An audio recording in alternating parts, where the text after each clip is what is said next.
The body wasn't there. The police didn't arrest me. The police didn't arrest me because of that, but I didn't know whether to feel happy about it. Just like Satoko had said, I'd failed to kill her uncle. The body wasn't there, so I was forced to conclude as much, no matter what strange natural disaster, coincidence, or miracle it might have implied. In order to free Satoko, I became a demon. And this abnormal world was my reward. Yes, metaphorically, I'd fallen into... I'd become an ogre. Yeah, so metaphorically, I'd fallen into the ogre's world. Because again, the whole, the old village name, right? But if that prize had been in exchange for the life of Satoko's uncle, then that would have been fine. Since Satoko's uncle was still alive, still shackling her to him, I needed to become an ogre once more. One more time. No, as many times as it took. I would kill that man over and over again, until Satoko was liberated. I'd already awoken. I looked at the clock to see that it was early in the morning at just about 5. It was already light outside. Once I'd hardened my resolve to become an ogre again, I could feel my whole body teeming with the awakened power once more. Time wasn't an issue. No matter what, I'd do it in 1500 seconds. I got myself up. The exhaustion from the past 2 days was completely swept away, and I didn't even feel sleepy anymore either. I slowly rose and made sure my body was moving like I wanted it to. I could feel blood flowing through each and every of my fingers. As I got dressed, I let my mind wander, and I had a strange thought. These 2 days, while I've said it was for Satoko's sake, the only thing on my mind has been killing. I've said it was for Satoko, but while actually carrying out the act, I'd completely forgotten about Satoko, albeit only temporarily. Maybe, initially, it was for Satoko's sake. But now, I was just an ogre, killing for the sake of killing. And as a result, I'd sunk into a world fit for such an ogre. Maybe it was the same for Satoshi. He resolved himself to kill his aunt to save Satoko, became an ogre, then disappeared from the sunlit Hinamizawa, vanishing into the ogre's world. Which meant that, after all was said and done, I'd met the same fate as him. I tried to avoid making the same mistakes, but it happened anyway. Which meant that maybe Satoshi was here. Satoshi had come to this world a year before me, so he would be here somewhere. Then, surprised, I stopped walking. There was a second set of footsteps I'd grown so used to hearing. お前、ひょっとして、サトシなのか? The empty, lifeless air wouldn't give me an answer.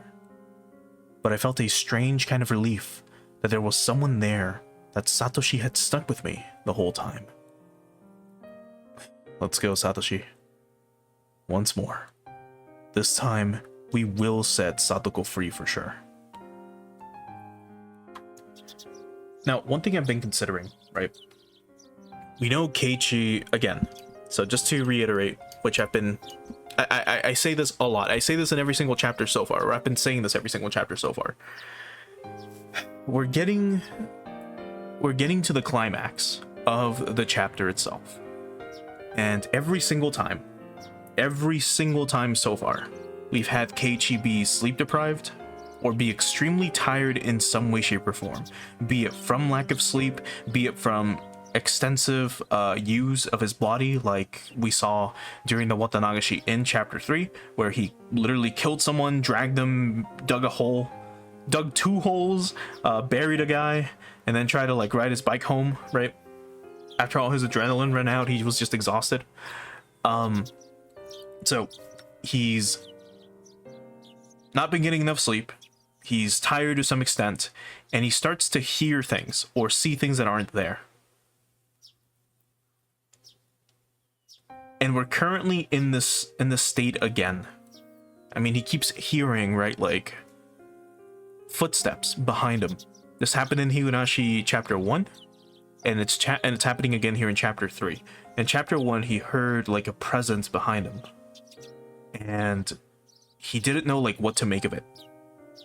Because, he thought it was a curse, right? He thought it was Oyashiro-sama's curse that was following him. And now he's just probably going even more crazy. I don't know. We'll see where this goes. I quietly slipped out of the house so my parents wouldn't notice. If they caught me now, when I'd been out way too late for 2 days now, they'd give me a really angry talking to.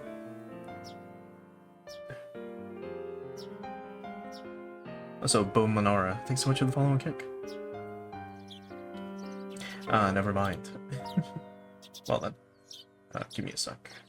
Alright,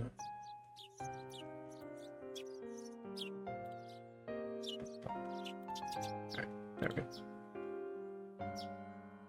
Anyway, so back to it. Today, I would put an end to it. If the dead body disappeared, then I didn't have to bury it. I could just burn it to ashes, and then take them with me, so I could kill him again every time he resurrected. I'd do it again. I'd kill him again. And this time, I'd set her free. Outside, the morning light was so beautiful as to stagger belief. Yeah, Keiichi's like really seeing shit. I went to the storage room to find weapons with which I could kill him for sure. Blunt or not, it did not matter to me. Right now, I didn't need to care whether someone saw or if police came. This world had gone crazy after all. A world where I'd shown up at the festival and have fun, even though I wasn't there. Even if the police arrested me, I'd probably end up going right back home as if nothing had happened. Right, so we learned again, while we were out killing, apparently we did show up to the festival anyways. And Satoko was like, kind of upset about that. Because, you know, while we tried killing her uncle so that she could finally live normally, Satoko was like, well, I'm glad you had fun at the festival, Keiichi. I'm glad you have the time to have fun. And it was just unfortunate because, again, we were trying to help her out. But that didn't happen. So, because it turns out that her uncle was still alive, he still came home. And I believe they said that she left the festival early to go back home, which was really weird. So either we really didn't kill him, or he came back, which is odd. Or one of my theories, which I haven't shared actually any updated theories, but one of my theories so far is that Keiichi probably shifted to another dimension, to another reality, where Satoko's uncle was still alive. So him committing the act of murder, him killing the uncle, was like a trigger that either sent him to another dimension, you know, a parallel universe, or he is cursed, doomed to repeat the same actions over and over and over again. Specifically, the act of killing her uncle. Like he said, I will kill him as many times as necessary to make sure that she is happy. What if he really is doing that? It's like in Shin Megami Tensei 3, where if you do the true demon ending, as you go through the game, and I guess this is spoilers for SMT3 if any of you care, or if you haven't watched the playthrough or the stream that we did a while back. Anytime in SMT3, the world itself is constantly being reborn, and so is the universe. And at one point, Satan shows the Demi-Fiend essentially like a map of the multiple universes that exist out there, and how every single parallel universe is constantly being destroyed and reborn at the same time. And you just see a bunch of dots glowing and some being snuffed out. I wonder if something similar might be happening here. This could be a huge fucking stretch, but again, I have no idea.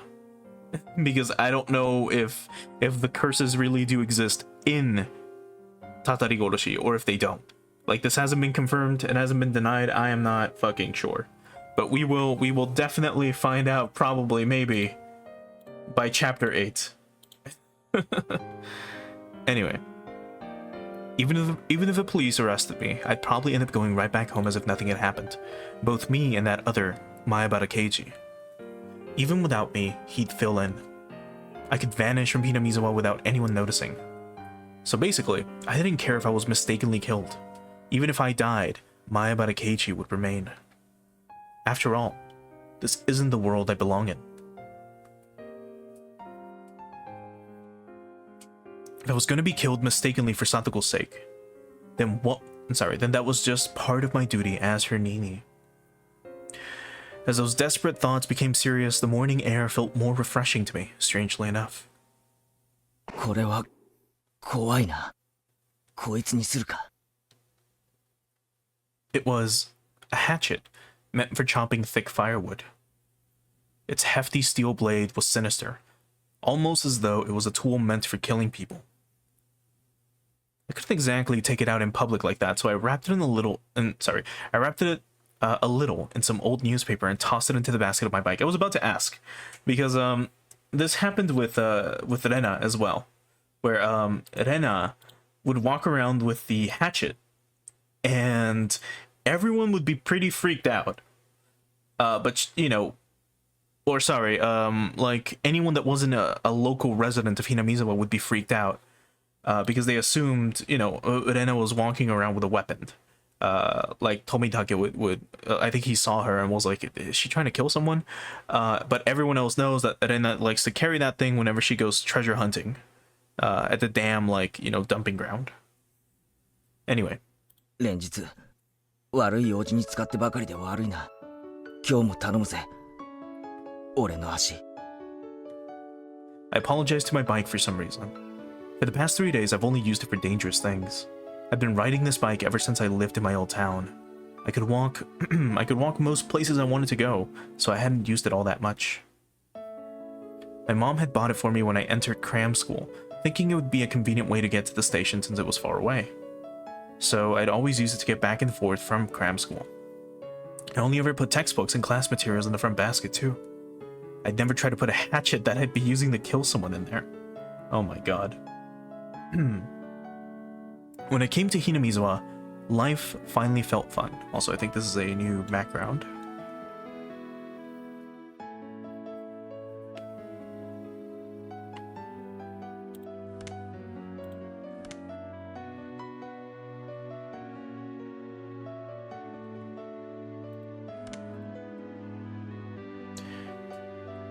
But yeah, when I came to Hinamizawa, life finally felt fun. I met the best friends ever, or I met the bestest of friends ever, and had some of the greatest times ever. Those times might have been shattered now, but it was my greatest wish that I could get them back, even if I had to risk my life to do it. That's how fun those times had been. I killed someone. And now I was at it again, needing to kill someone. Murder was a crime. Didn't believe that people should ever think murder was okay.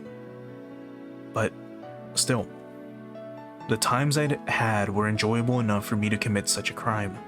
My friends were irreplaceable, and the time spent with them a treasure. Hanging out, laughing, sometimes tricking each other, but always in a friendly way. I didn't fear committing any crimes as long as it was for the sake of taking back those times that gave my heart so much pleasure. Yes, this was a value I decided to uphold. It wasn't something I'd learned from a school teacher. It was a noble path that I chose for myself. I thought back to when I'd first come to Hinamizawa. About how on the very first day, Satoko had welcomed me via a blackboard eraser with a rock on it. That welcome really surprised the hell out of me. She would laugh, get angry, cry. She was never boring. She was obviously the most childlike one among us, but she was actually lively, full of vim and vigor, and good at meddling in other people's business. That went for Mion, Rena, and Rika too. Wasn't Satoko the one at the center of everyone's laughing and banter?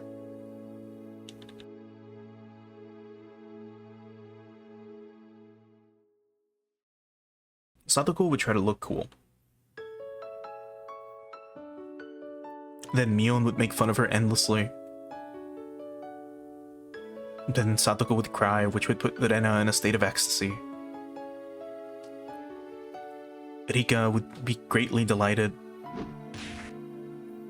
and I happened to get mixed up in it. We would always fool around like that.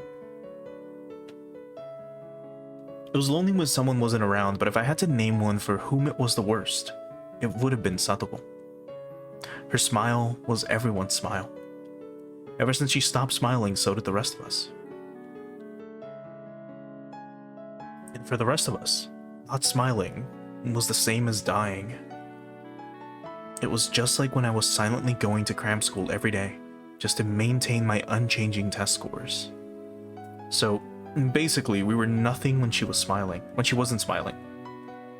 She was full of hot air, but she was our princess, cute and unhateable. In that case, I was her knight, searching for the dragon's castle in order to win her smile back. ナイトなら武器は剣だろ。通販でとろかっこいいやつ。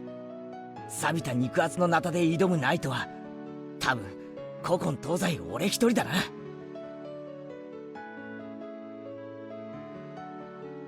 Then I saw an old person in the ridge of a field waving to me. おやケイチ君かい。朝のサイクリングかいね。おはようございます。 I reflexively waved back in a refreshing way. Should I really have been feeling so happy waving like that? Keiichi, you're about to murder someone.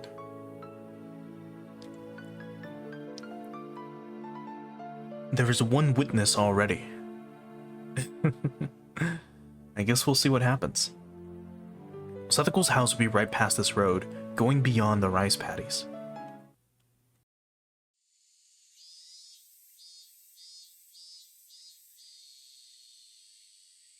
Cicadas have woken up too, and the next thing I knew, I was the audience to their daily chorus.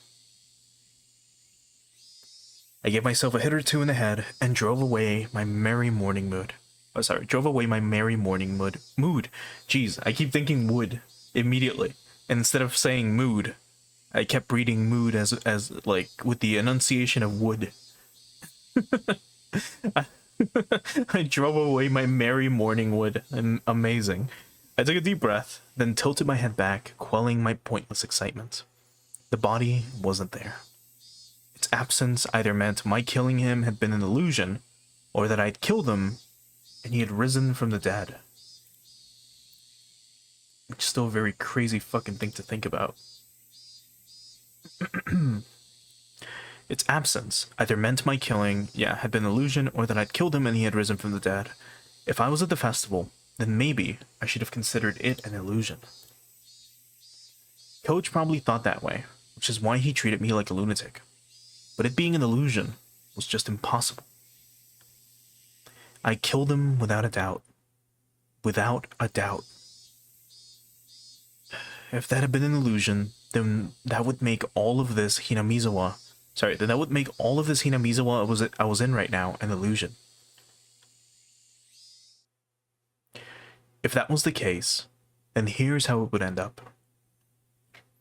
I was actually in a vegetative state due to a traffic accident, and I was currently dreaming in a hospital bed about how great it would have been to spend time with friends and rice paddies like these. That was a terrifying thought, though. If this wasn't an illusion, then the only possible answer was that he'd been resurrected. It would make him a literal monster. But if he was such a monster, then I was no less than a monster myself. I didn't hesitate to kill someone, and I could even wield curses. Takano-san had died probably because I'd cursed her. Right, this is the other thing too. Where Keiichi thinks he has the ability to curse people now, which is pretty funny. Where, I mean, the expression is he cursed someone under his breath, right? He basically wished for her to die. And then it just so happens that Takano, her corpse was found, or her charred and burnt corpse was found inside of like an oil drum out in the mountains the following night, or the following day. It was reported that she was found dead. So now he thinks he can curse people, which, I mean, he was cursing Oishi-san a while ago, right? Like the previous night. So we'll see what happens. Or maybe that was a little too much, or a little much. If Coach and Oishi died too, like I'd cursed them to yesterday, then I'd believe it. I set my bicycle aside and went to take a look. His motorbike wasn't here. Of course it wasn't. I sent it down to hell that night, throwing it into the Onigafuchi swamp. Or maybe, just like how the corpse wasn't here, maybe the motorbike didn't get thrown into the swamp either. The fact his bike wasn't here might have been because he had gone to town and had it come back. Not necessarily because I'd thrown it into the swamp. If her uncle wasn't around, then that was convenient on its own. Then I would just show myself in, then wait for him to return sharpening my hatchet. If he was there.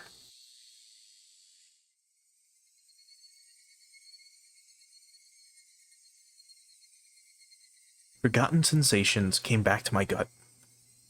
A feeling of tension rose within me. The sensation was like poison dulling my actions. But it could also be the trigger to allow me to awaken to my superhuman, otherworldly self. I held the hatchet still wrapped in newspaper. Its weight in my hands was profound, sinister, and reliable. I hadn't put on my watch, so I didn't know what time it was, but it was probably still a little before 7. Satoko would probably be awake preparing breakfast and her lunch. But her uncle would probably still be lazing around in bed. A guy like him probably would have stayed up late drinking, and probably always slept until noon. I considered ringing the doorbell and having Satoko open the door for me, but if her uncle woke up at the sound, I'd waste my chance of him still being asleep. If Satoko saw me sneaking inside without ringing the doorbell, she'd be surprised. If I ran into her, what would I say? I've come to kill your uncle for you, so stay quiet. No, I couldn't do that.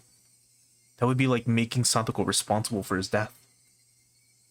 Be quiet and go wait outside. Maybe that would do it. How would Satoko react to that? She would probably try to get me to give up on killing him. I would have to lie somehow to get her to go outside. Satoko didn't need to know that a murder was going to occur in this house. I couldn't quite think of a good lie to tell her, but I couldn't do much just standing around like this.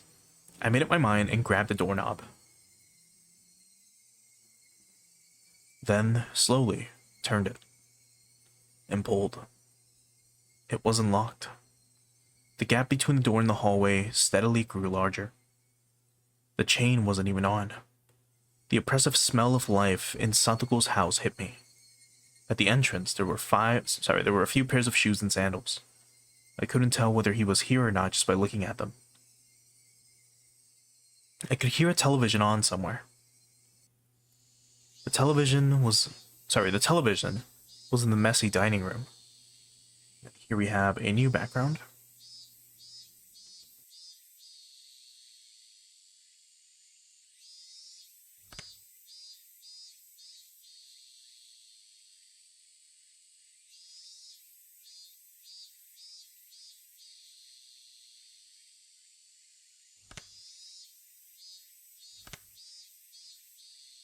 I love how how in this image, the TV that's here is huge. It's like a huge, like, either it's a CRT or it's the other type of projection screens that were around at the time. And in the remake, in the console art, instead it's like a tiny little, just a small little CRT. Anyway. There was food scattered about the table, giving an impression decidedly different from a happy family's mealtime. Meals were for eating food while thanking the person for making it, meaning whatever occurred in this dining room wasn't a meal. Nobody in sight. No sign of anyone either. but with the television on, he must have been close. Could he have anticipated my coming and be hiding, waiting for me? The tension I felt was so thick, so tight, that I thought it would choke me. The newspaper wrapping, the hatchet's thick blade didn't hamper its power at all. I tightened my grip on it, then very carefully took a look around. Where had those peaceful feelings from before I arrived here gone? Even the sounds of sweat bubbling up on my brow got on my nerves. And then, I looked at the table and realized something. Oh, the music.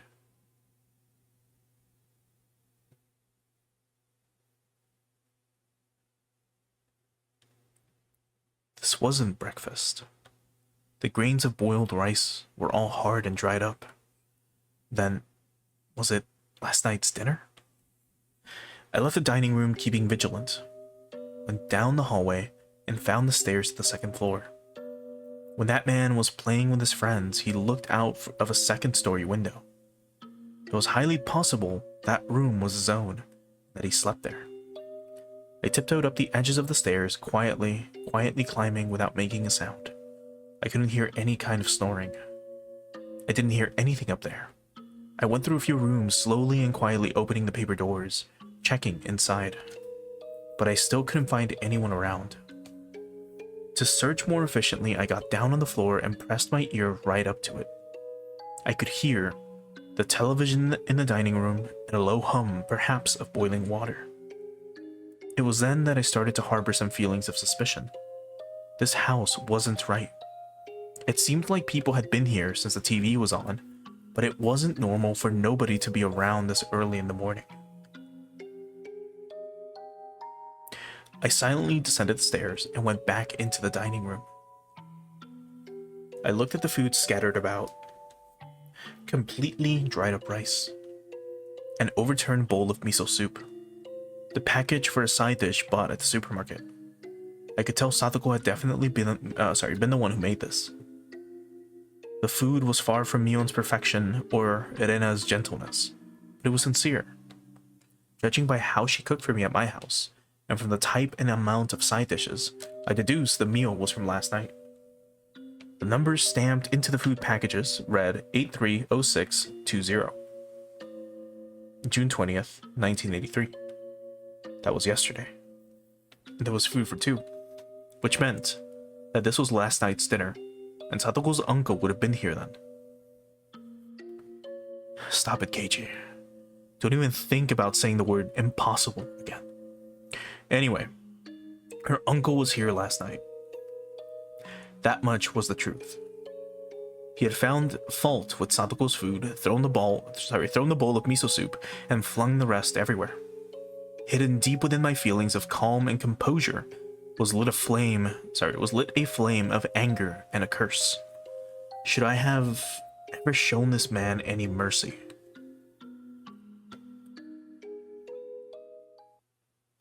I heard the sound again, the one from before, like a water boiler. What was it coming from? The first floor? But where? The bathroom, maybe? I could hear the noise coming from the other side of the frosted glass at the far end of the changing room. It had to have been the sound of the water boiler for the bath. Steam was enshrouding the glass door, and the heat from it was leaking into the changing room where I was standing too. My misgivings deepened. People didn't normally take a bath this early in the morning. If one did, then it would mean that in this house, time had been stopped ever since some moment last night.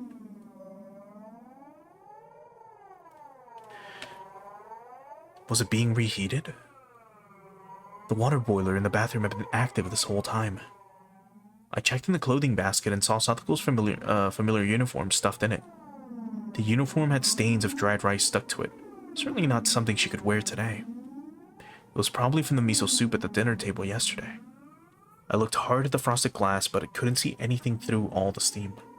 And then an electric surge ran through my mind, and a terrible premonition came over me. She couldn't possibly have been there since last night. That would be impossible. But no, In Hinamizawa right now, nothing was impossible. I gulped audibly, then quietly pulled aside the glass door.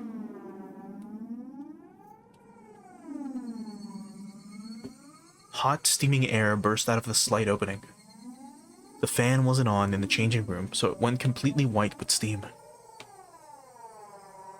Just as the hot vapor poured into the changing room, cooler air also flowed into the room with the bath. And I just heard, due to being hit by that air, a very weak moan. That was all I needed to know. That was all I needed to know who it was. Satoko! No answer. Satoko was in the bathtub, surrounded by a thick layer of rising steam. The top half of her body was leaning over the edge of the tub, and she was passed out. The water boiler kept on making a whistling noise as if angered. I could see the gas flame through a small window. It was roaring at full force, completely blue. Satoko's entire body was boiled red and flaccid, as though her bones had melted away. She was almost like a doll, as she laid there unconscious. I wasn't sure how many seconds passed as I stared in complete bafflement. Came back to my senses and promptly shut off the boiler. Then I dragged Satoko's small body out of the bathtub. The water in it was as hot as the water in public baths. Was she in this boiling water for the entire night? She'll die. She'll die. Satoko's body was lighter than I'd expected, and I laid her on the floor and wrapped her in a towel. I went back into the bathroom and opened up the vent, creating a pad for the cool breeze to come through. Upon the breeze hitting her, Satoko moaned again. 大丈夫かサトコ俺だ刑事だわかるか聞こえるか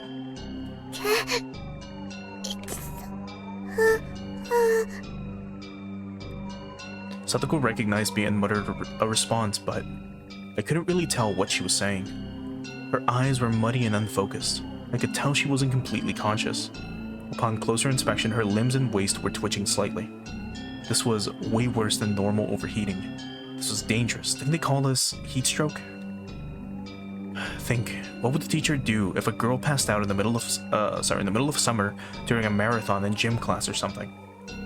I turned the water faucet in the kitchen all the way and soaked a towel in it.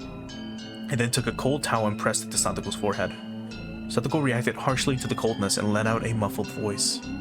For burns, right, you would soak the burn spot under running water. Then, could I run cold water in the shower and cool her off like that? No. If it was that sudden, it wouldn't be good for her heart, and she'd go into shock. I think I read that once before. This is about as much nursing as I could possibly give her. Anything more than this would be too much for the likes of an amateur.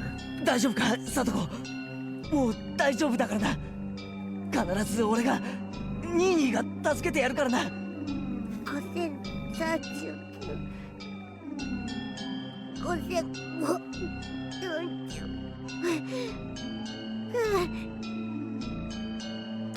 What was Satoko reciting under her breath? Brought my ear to her mouth to better make out the mysterious spell-like words she kept saying. And at that moment, I understood what they were for. サトコお前数を数えてるのかなんで People tell little kids in the bath to count to 100 a lot, right? Satoko was counting like that. But 5,039? バカ野郎お前の家の風呂はいくつ数える決まりになってんだよ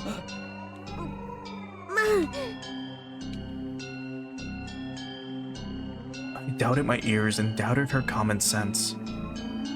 10,000? ふざけるなバカ野郎一番なんて数えられるバカがどこにいるんだよ数えられるわけねえだろその前にユダって死んじまうに決まってんだろどうしてこんなことにおじバカ Last night, her uncle flew into a rage at the dinner she'd made, saying it stunk and was inedible. Satoko didn't understand what on earth he meant. It wasn't much different than what she usually made for. Maybe she hated the smell of the pickled vegetable she brought in particular. Her uncle then decided that the stink was originating from Satoko and shouted at her that she never ever took baths. And then he put Satoko in the boiling water and told her not to come out until she counted to...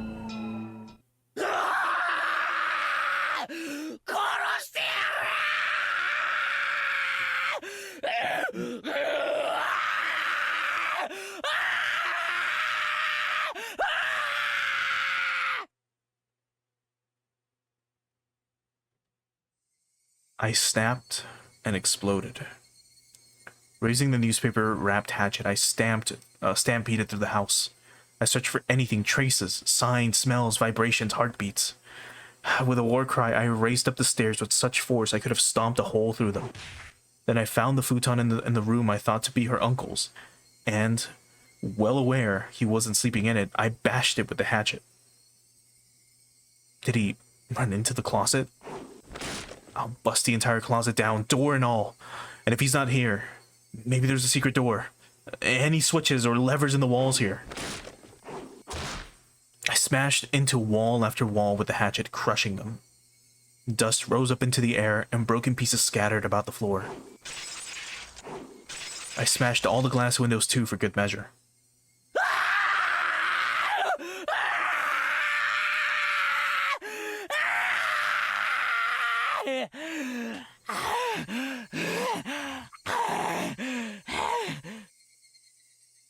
Also, hey Mari, Merry Christmas to you too.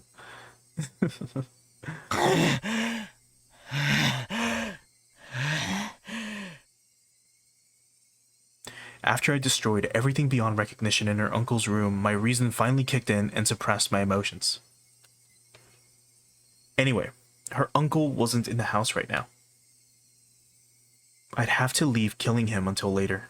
Right now, I had to do something about Satoko. I went back to the changing room.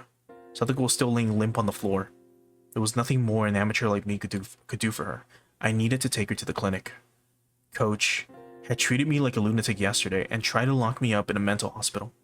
I never wanted to see his damn face again, but I still needed to go to the infirmary one more time. I needed to have a doctor look at Satoko. I thought about putting her in her dirty uniform lying in the laundry basket, but I had no experience dressing someone, so it'd be pretty difficult. Shit, I don't have time to be wasting here. I eventually gave up on clothing her and decided to carry her in her bath towel. The clinic was close to Satoko's house. It'd be way faster to carry her there than to call 119 and get an ambulance. I threw the biggest towel I could find over her and prompted her to stand. 立てるか。俺が診療所までおぶって行ってやるから。ありがとう。ですわ。Her words sounded clearer than before. She was starting to come back. I cried tears of relief just knowing she'd improved even a little bit. Satoko turned over so she was lying on her face, and then put up a weak struggle to get up on a knee. I smoothly swept her up and put her on my back. The towel I put on her seemed like it was about to fall off. ストール。痛い。すぐ着くから。しばらくの間だけ我慢してろ。It didn't hurt one bit to carry Satoko. She was light. Too light.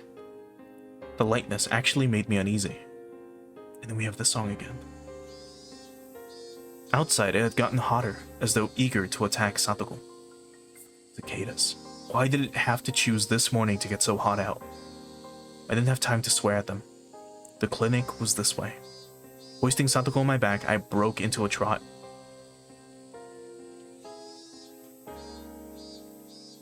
God. So again, it could be that Satoko's uncle really is dead, and she's just kind of hallucinating him still being there due to how traumatized she is. That, like, just imagine Satoko gets home after school, no one's there, but she still does everything that she would do when her uncle is around. Let's say she gets home, she immediately starts cooking dinner, right? And then she serves a portion for herself and a portion for her uncle. And she, quote unquote, has dinner with her uncle as she's sitting in the table with no one there with her. And at some point, she throws like the rice, or she flings the miso soup and blames herself for it. And then she has this argument with no one. It's just her yelling at herself while no one is there to yell at her. And, you know, she punishes herself because she's got this trauma, like, within her, maybe. It's crazy to think about. But I keep thinking that that's possibly what happened with Satoko this time. Or after her uncle, at least, was for sure killed. Also, new backgrounds. And new song, I think.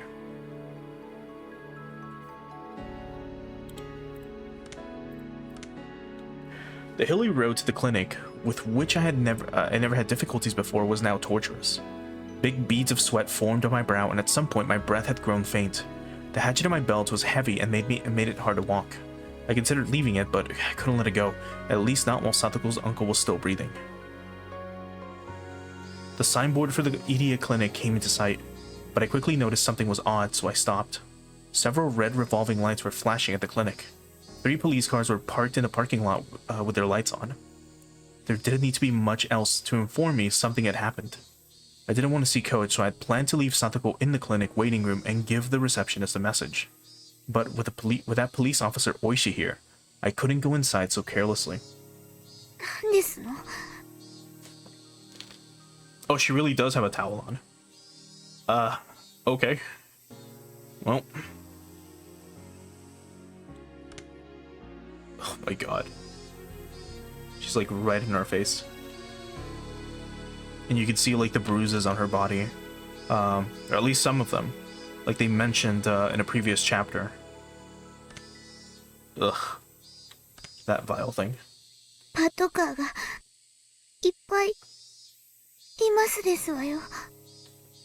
gently put Satoko down in the shade of the thicket. わからない。様子を見てくるから、しばらくここにいろ。レディをバスタオル1枚でこんなとこに置いてくなんてなってませんわね。And here she is like smiling a bit. the shift, like the dynamic shift of her just being like right up in your face. My god. それだけ悪態がつけりゃ大丈夫だ。I'll be right back, I added, getting to my feet. Cautious of my surroundings, I hid myself behind a car and got closer to the officers grouped at the clinic's entrance. I overheard an officer wearing a necktie, probably their leader, and a white-robed doctor having a discussion about something. The doctor didn't seem to be Coach. It was one of those who Coach told to make tea yesterday. じゃあつまり最初に見つけたのは朝当番のあなただったと。それでどんな感じだったんです？事務室の所長席のソファーに座って居眠りをしているように見えました。で、机の上に水差しと空き瓶になった睡眠薬があったんで、あなたはすぐに睡眠薬で自殺したんだと考えたと。それで高熱と瞳孔の拡大に重度の意識障害も見られました。睡眠薬中毒の典型的な重症例だと思いましたので、直ちに対応に入りました。警察も救急も呼ばずに？ Well, I mean, to be fair, I'm assuming the guy that's like, so I began to treat him immediately. I assume he's gonna be like, well, I am a doctor, and this is a clinic. ここは病院で私は医師です。It's so fucking funny. 生命が危険な状態にあるなら、直ちに治療して当然です。ああ、まあいいからいいから。それで呼吸が不正常だったので人工呼吸を施しました。合わせて呼吸刺激薬を投与。効果が出なかったので人工呼吸器の準備をし。ああ、はいはい。それでつまりいろいろ頑張ったけど結局ダメだったと。そういうわけですよね。通報は死んでから直ちに？はい。救うことができず、とても残念です。Just then, a radio in one of the police cars started to buzz, producing a broken mechanical voice. こちら本部、こちら本部。小宮山さん、聞こえますか？どうぞ。もしもし、小宮山です。ああ、お疲れ様です。睡眠薬での自殺みたいですね。遺書の類はなし。Suicide? What the heck were they talking about? Someone had committed suicide at the clinic? But who? I wished Takano-san dead, and she died the next day. And yesterday, I wished Coach was dead. Then, could he have... 普段から睡眠薬を常用していたとかは。あまり知りません。日頃疲れたとか死にたいとかそんなこと言ってました？入江先生は普段からああいう性格でしたから。とてもそんな風には。So it was Iria-sensei. So it was Coach. So, I was right. Iria-sensei. They were talking about Coach. Coach killed himself. Why would he do that? There couldn't have been any reason he wanted to die. The only reason that came to mind was that I wanted him dead. This world was insane. If I wanted someone dead, they die. That was the kind of world this was. Then what about Oishi? What happened to him? If people really died because I wanted them to, then something should have happened to him too. そちらに応援が向かいました。課長からそちらは応援に任せて大石社の捜索に戻るとのことです。And Oishi-san has gone missing. 了解しました。No fucking way. じゃあすいません。こっちに今応援が来てるそうですから現場はこのままにしておいてください。おい、行くぞ。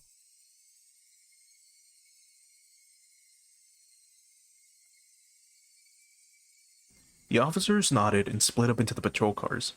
Did they just say, searching for Oisan's car?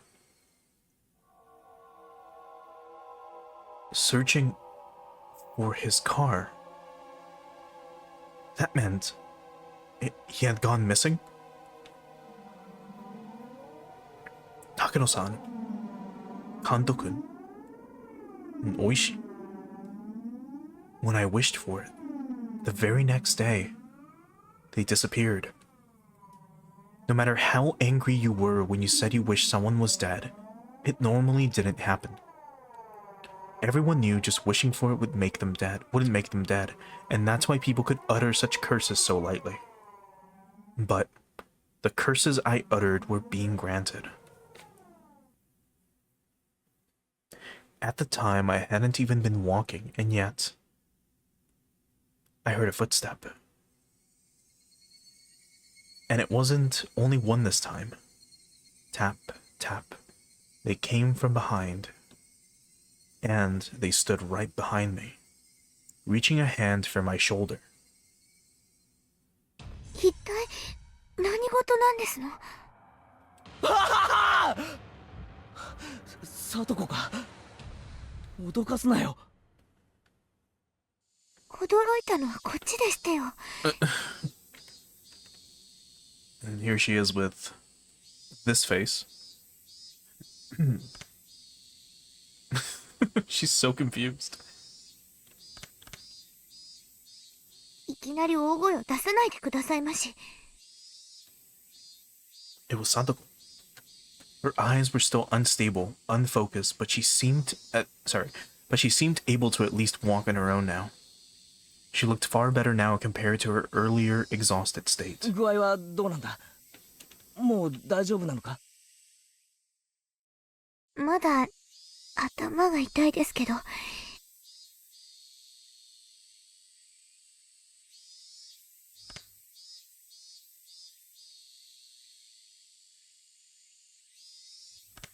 いつまでもこんな格好で表にいられませんもの。She gave a smile, a show of courage, but her legs were still shaky. それより、これは一体何事なんですの？今、警察が話してるのを聞いてた限りじゃ。監督が自殺したらしい。え？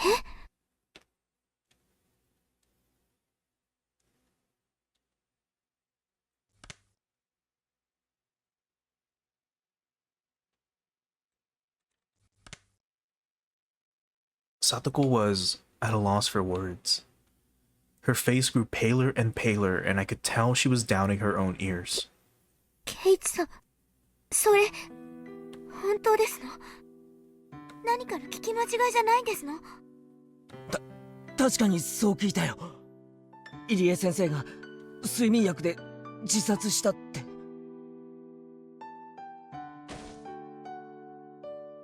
Satoko went down on her knees and broke out in tears. 嘘ですわ。監督が自殺なんて、そんなの絶対に。As I watched Satoko crying and clawing at the grass, I felt myself trapped by guilt and remorse. I got so angry that Coach was treating me like a madman yesterday. That he'd betrayed me.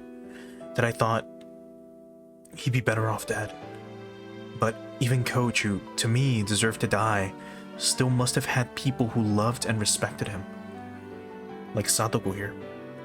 In my selfish, egotistical anger, I wished for his death and it was granted. Now Satoko was crying hysterically as a result. The guilt tore at my heart. I worked myself up to murder for Satoko's sake. I decided I wanted Satoko to be happy. But was that really all it took? Murder meant taking someone's life. It meant making everyone attached to that person sad. In Satoko's uncle's case, of course, nobody would be sad. So I didn't feel a sense of guilt at all. But Coach's death was different. I had wanted to make Satoko happy, and that had resulted in me inflicting a deep sadness upon her, hadn't it? But Coach killed himself. It wasn't my...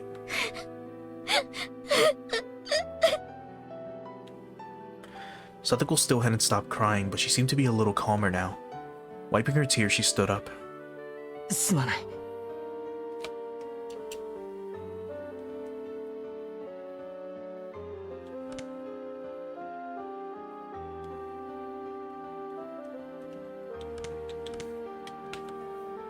And the only thing I could think of to say to her was an apology. どうして謝りますの？俺、昨日監督と喧嘩、お前なんか死んじまえって呪ったんだ。呪ったから本当に死んじゃって。Satoko looked at me dubiously for a few moments. Eventually, her expression softened as she interpreted my words in her own way. 圭一さんのせいではありませんわ。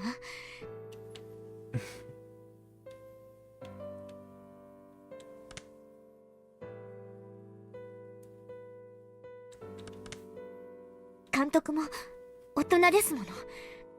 自分の命を捨てるに値する都合があって悩んだ末に選んだんですもの。誰のせいでもありませんわ。She smiled a little, trying to comfort me.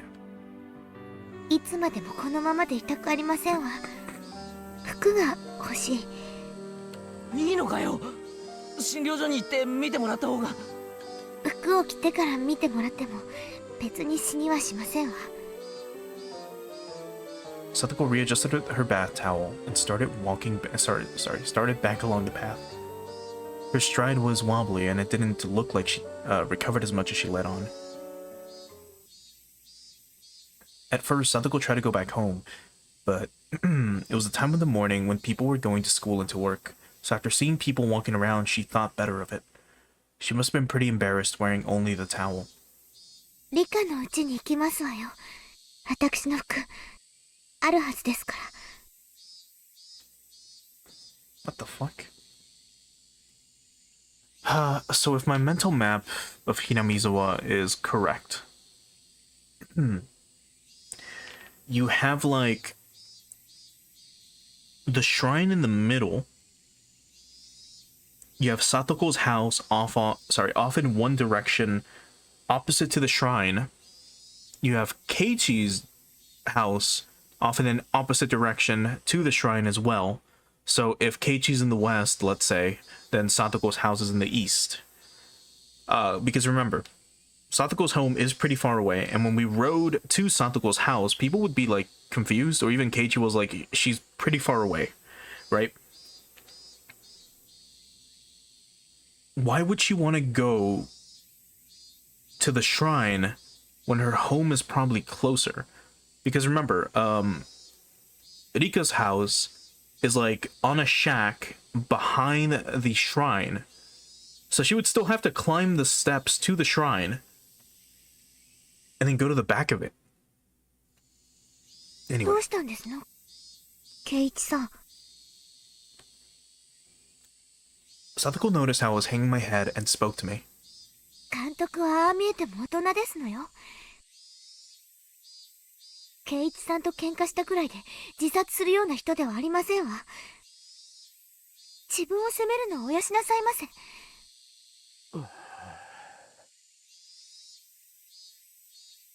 At first, I thought it was a coincidence, but with 3 people now, I couldn't discard the possibility. There was no such thing as impossible in this world. この数日おかしいんだ。何がですの？ Satoko seemed to be having trouble breathing, but she still tried to listen to what I had to say. おとといの綿流しのお祭り、お前は途中で帰ったから行かなかったんだよな。そして俺は祭りに行ってみんなと遊んだ。らしいですわね。あの時は取り乱して申し訳ありませんでしたわね。 Satoko remembered how she blew up at me in the classroom yesterday and bowed to me a little. 実は俺祭りに行っていないって言ったら信じるか？ Satoko looked at me, confused. She couldn't help it, of course. 信じられるわけありませんわ。何を今さら。信じられないだろ。信じられないのは俺も同じだって。俺は祭りに行っていないのに、俺が祭りに現れてみんなと遊んだって言うんだ。こんなの信じられるわけないだろ。それ本気ですの？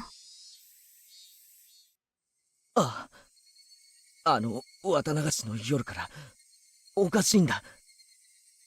いつの間にか変な足音がペタペタとついてくるようになって。 The blood drained from Satoko's expression. 足音がペタペタ。そうなんだ。最初は気のせいだと思ってたけど、多分今もついてきてる。聡子の足音と混じってよく聞き分けられないけれど。 Satoko took a long, hard look at me. Maybe she was doubting my sanity. Coach did the same thing. I mean, why wouldn't he, after telling him this?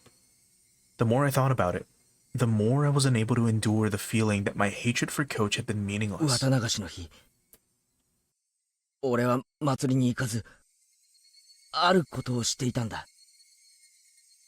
ずっとだぞ。眠ったり意識がなくなったりしたことはなかった。だから寝ぼけ気分でフラフラと記憶になく祭りに出かけたなんてことはありえない。それはおかしいですわね。ならどうやってお祭りで遊んだんですの？だから俺は祭りには行ってないんだよ。 No. I can't let myself get emotional. If I get agitated now, that'd be like proving that there's something wrong with my head. ごめん。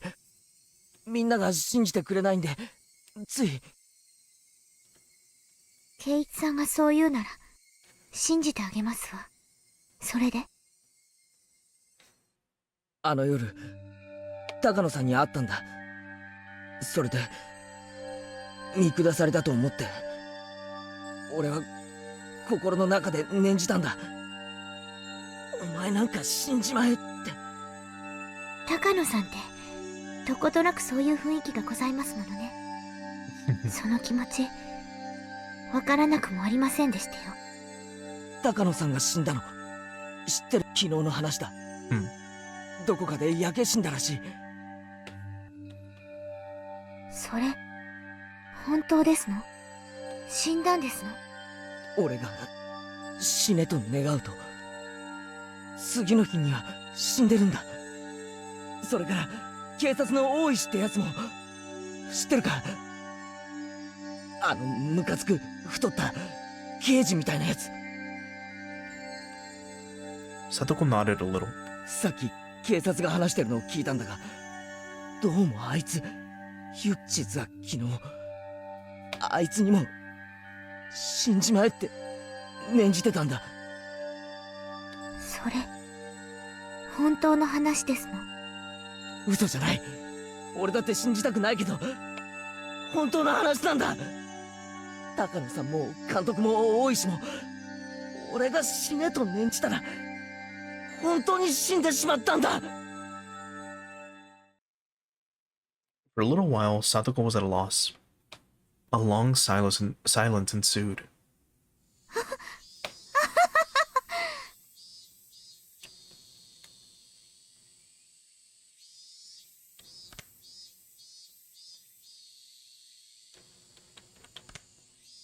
それは怖い話ですわね。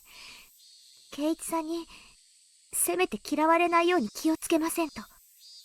それだけじゃない。もっとおかしいこともあるんだ。それはお前の叔父なんだ。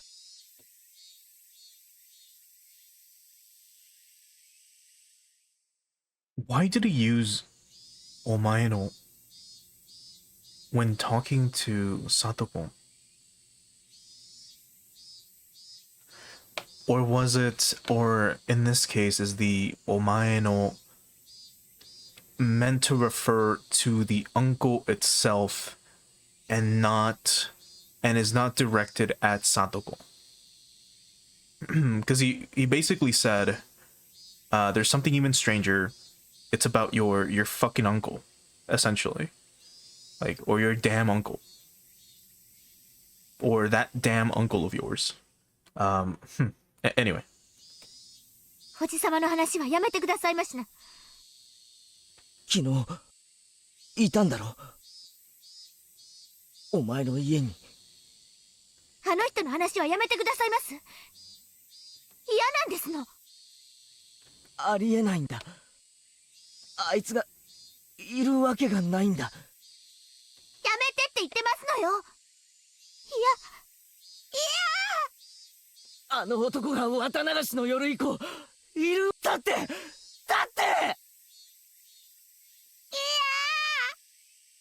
の男のことはもう嫌なんですの。俺が殺したんだ、この手で。 Even the cicadas stopped crying. Her face was streaked with tears and it stiffened even more as she looked at me in disbelief. 俺が綿流しの祭りの夜にお前だからお前の家に帰ってくるなんてことはありえないんだ。 Fuck, I keep skipping by accident. But still, he went back. And last night he found fault with the dinner you made him, yelled all sorts of things at you, and basically boiled you in the bathtub. Couldn't have possibly happened. だから俺はあの男を確かに殺したという証拠を確かめるために埋めた死体を昨日掘り返したんだ。だがそこには死体はなかった。こんなことがありえると思うか？確かに殺したのに死体がないんだ。そして何事もなかったかのように帰宅してお前の前に。こんなことがあっていいはずないだろう。 Satoko's entire body stiffened. She was shrinking away like there was someone in front of her about to hurt her. お前も俺のこと頭が変になったって思ってるんだろうな。無理もないさ。俺だって信じられない。圭一さんはきっと偶然呪った人が死んでしまったんで混乱してるだけに違いありませんわ。監督の自殺にショックを受けて気が動転してるだけなんですのよ。今日はもう学校を休んでお家で休んだ方がよろしいと思いますわ。私はもう平気ですから、どうかご自分の体を大事になさいまし。 Satoko spoke like she understood me, but she also told me to go home. I could see the revulsion in her face and knew that she didn't want to be around me anymore. サトコをちゃんと診療所まで見送ったら俺も帰る。サトコだってまだ足元がフラフラじゃないか。途中で倒れたら大変だぞ。私はもう本当に大丈夫なんですのよ。男の人にいつまでもこんな姿を晒していたくないんですのよ。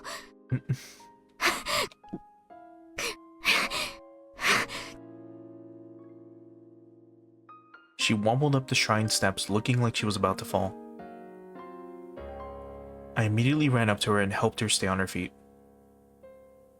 But then Satoko promptly jumped away from me. That outright rejection hurt a lot. Once she got to the top of the stairs, her breathing was ragged, and she wasn't even looking at me. At this point, I was being ignored.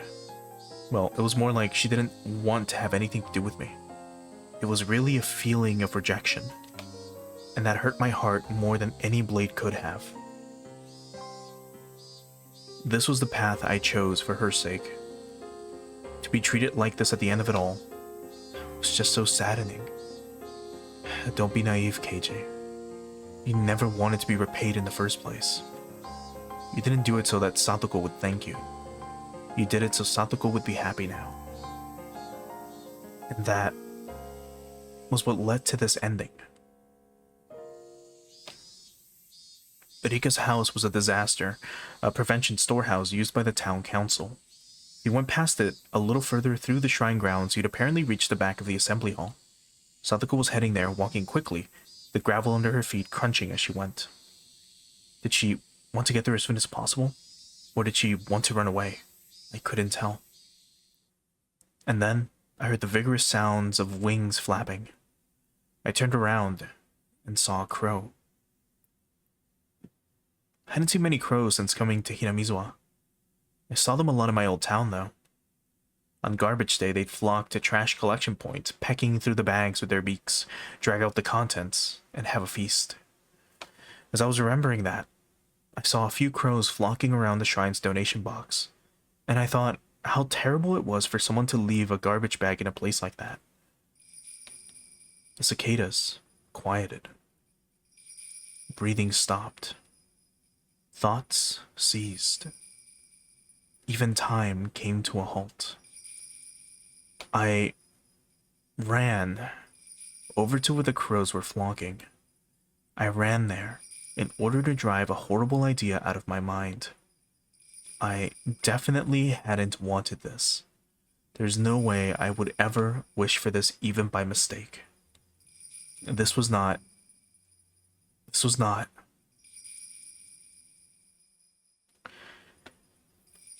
When they noticed my vicious approach, the crows all flapped upwards into the sky.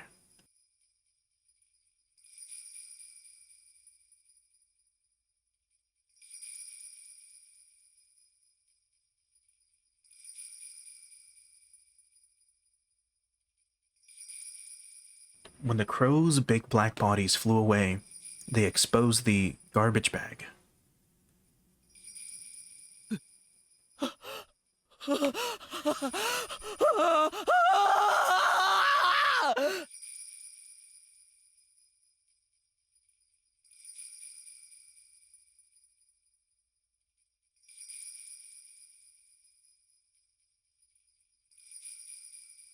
What had I seen there?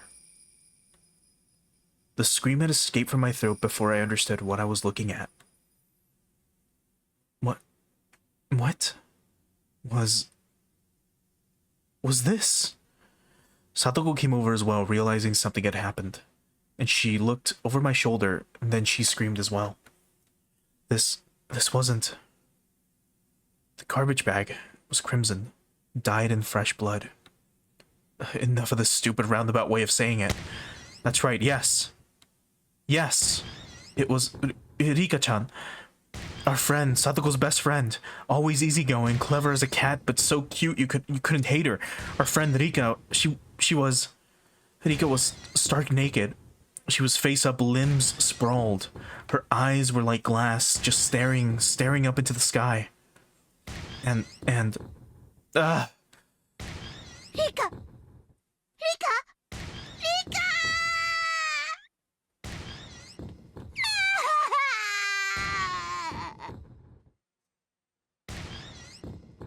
Satoko broke down crying on the spot, and yet she still couldn't approach her friend's remains. The crows had gotten through the garbage bag and they dragged down an apple peel and spread it all over. No, crows, they couldn't do this. Ugh.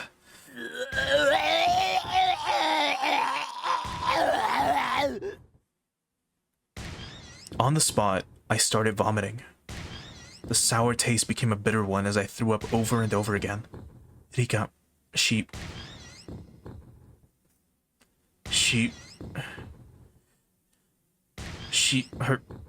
her stomach was cut wide open, vertically, completely open. Rika!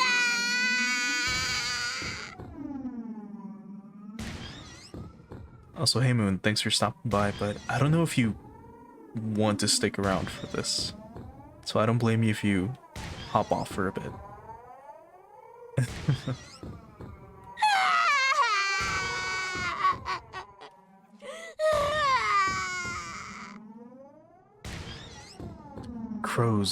Crows couldn't have done this. And from her open stomach, her organs, her bowels were dragged out like children's toys left all over the floor.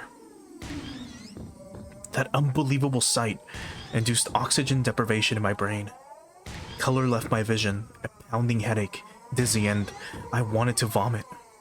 It was like the nightmarish remains of a ceremonial killing.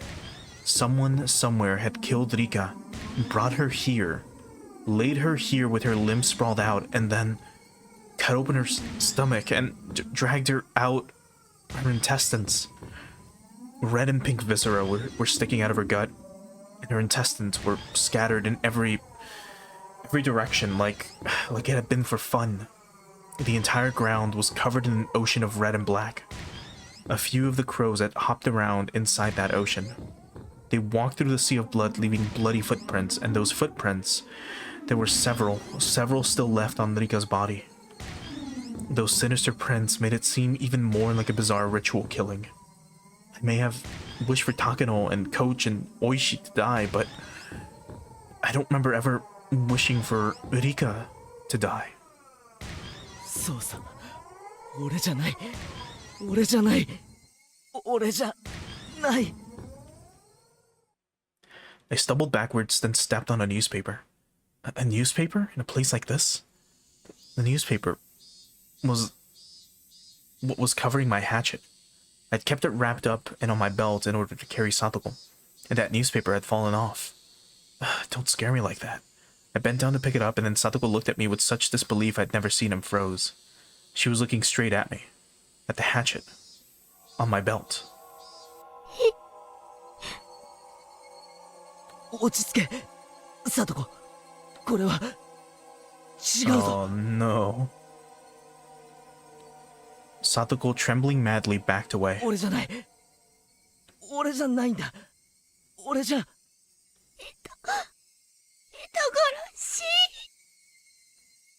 She didn't care at all that she was exposing herself through the towel. She just trembled and tried to step back from the ogre in front of her. サトコ、落ち着いてくれ。頼むから。サト。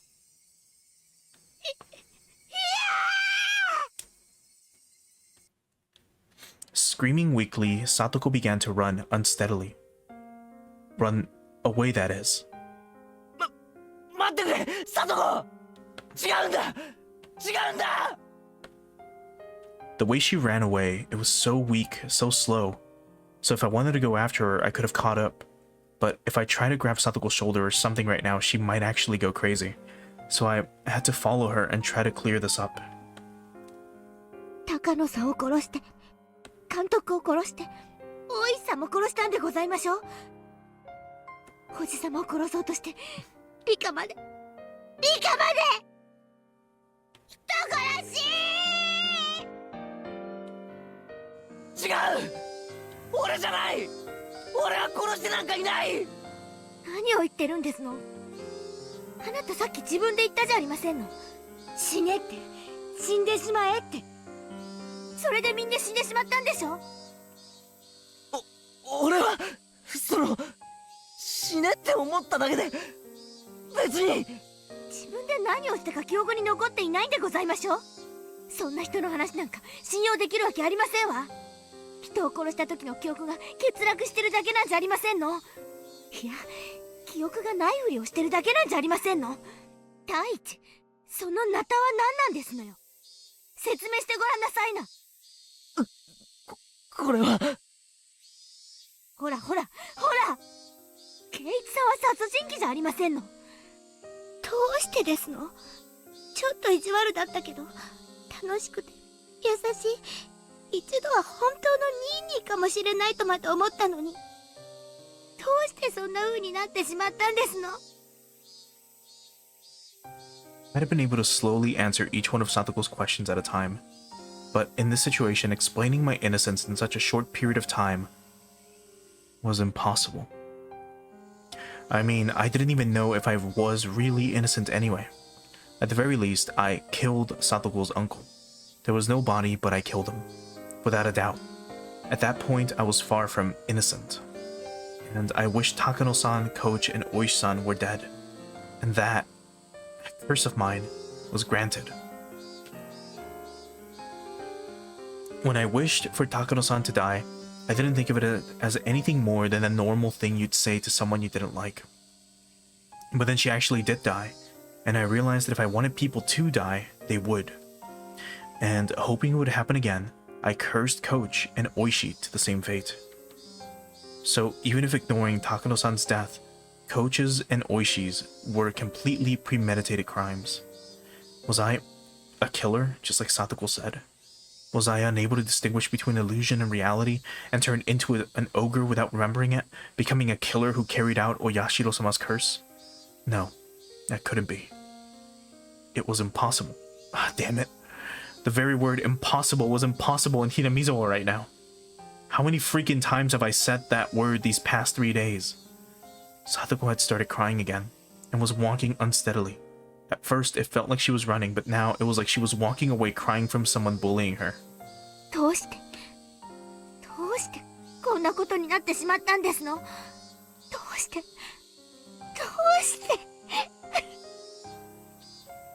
If there was an answer to that, then I wanted to know it too. Why? Why had it turned out like this? ニーニーがいなくなってずっと寂しかったけど、圭一さんが転校してきてくれて、またみんな明るくなって、楽しくなって、毎日が光ってたのに。Yeah. She was right. Those days were bright and beautiful. And yet, after that, Satoko and I shouted the exact same thing. どうしてこんなことに。 The cicadas were sneering at the spectacle, our strange game of tag.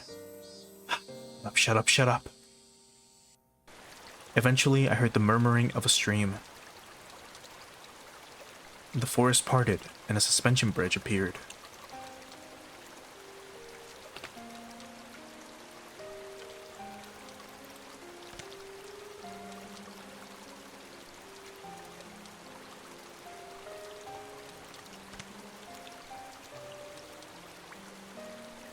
Satoko was crossing dangerously, wobbling as though she might fall at any moment. When I stepped onto the bridge, it swayed a lot, causing Satoko to stagger and fall on the spot. 大丈夫か、サトコ。近寄らないで。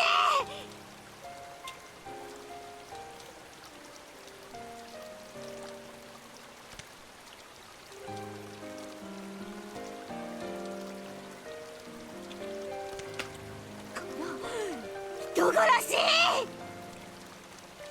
Satoko shouted, her hatred made very clear.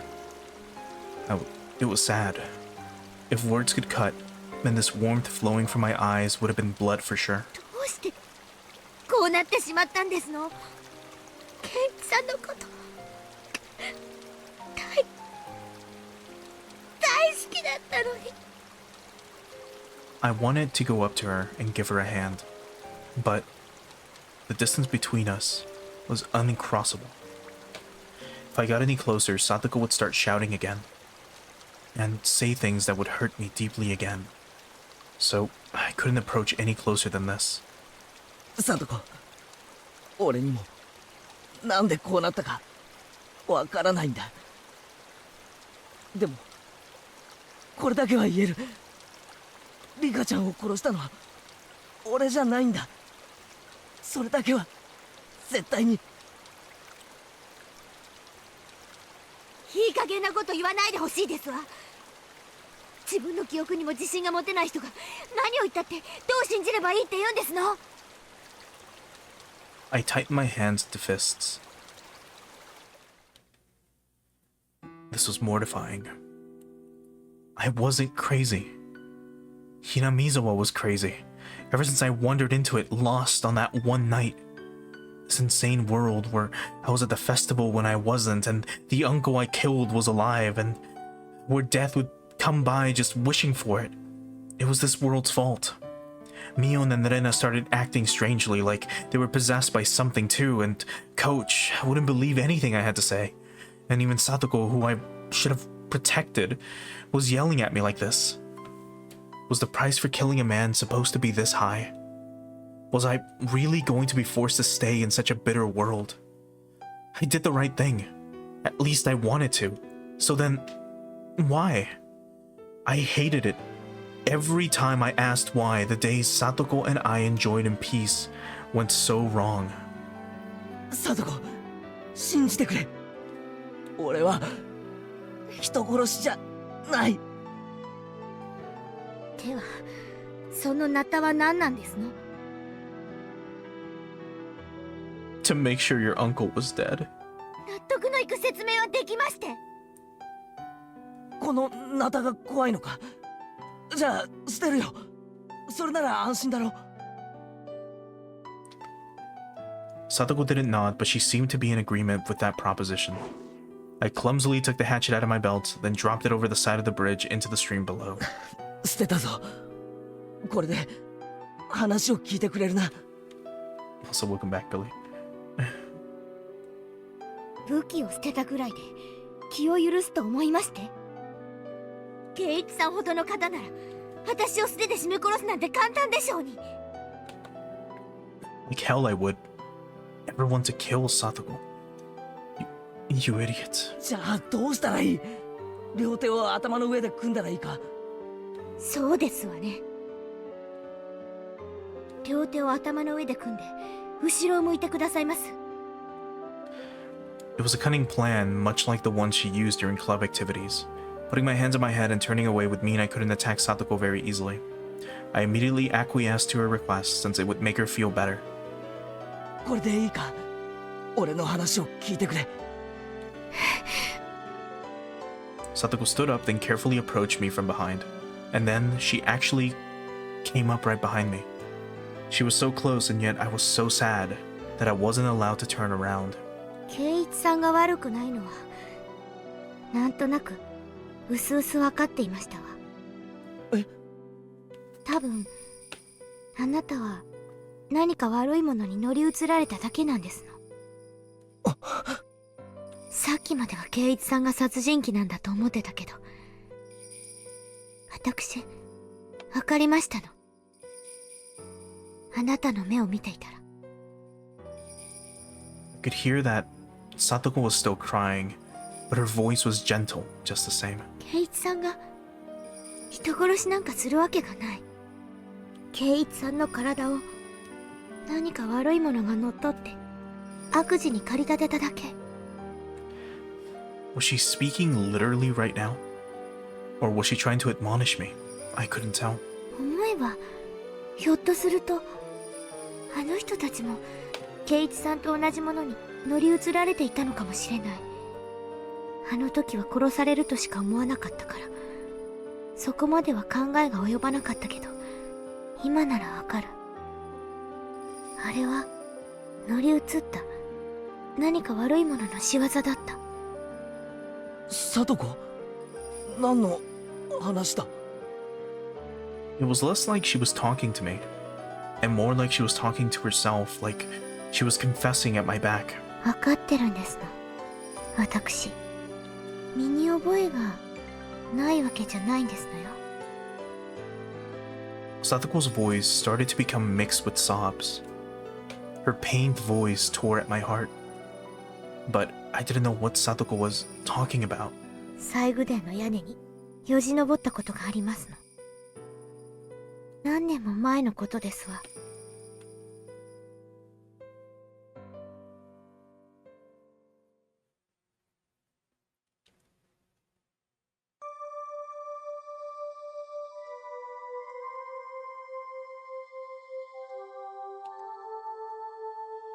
Wait a minute.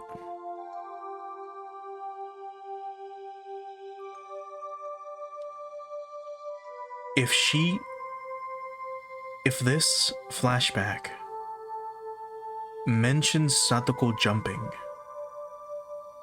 a few times, then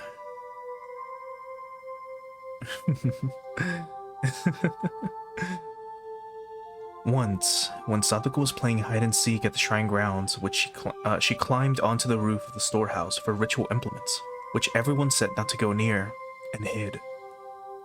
Then Satoko saw that she could get in through a window meant for ventilation. For Satoko, the word curse was plenty scary, but she was more curious about what was inside the unknown storehouse. She removed the grating on the window, which was already hanging off, slid her small body into it, and climbed down inside. It was too dark to see much, but after descending, she realized just how high up she'd been. Despite the darkness, she could see a few things around her thanks to the faint light coming in from the air window.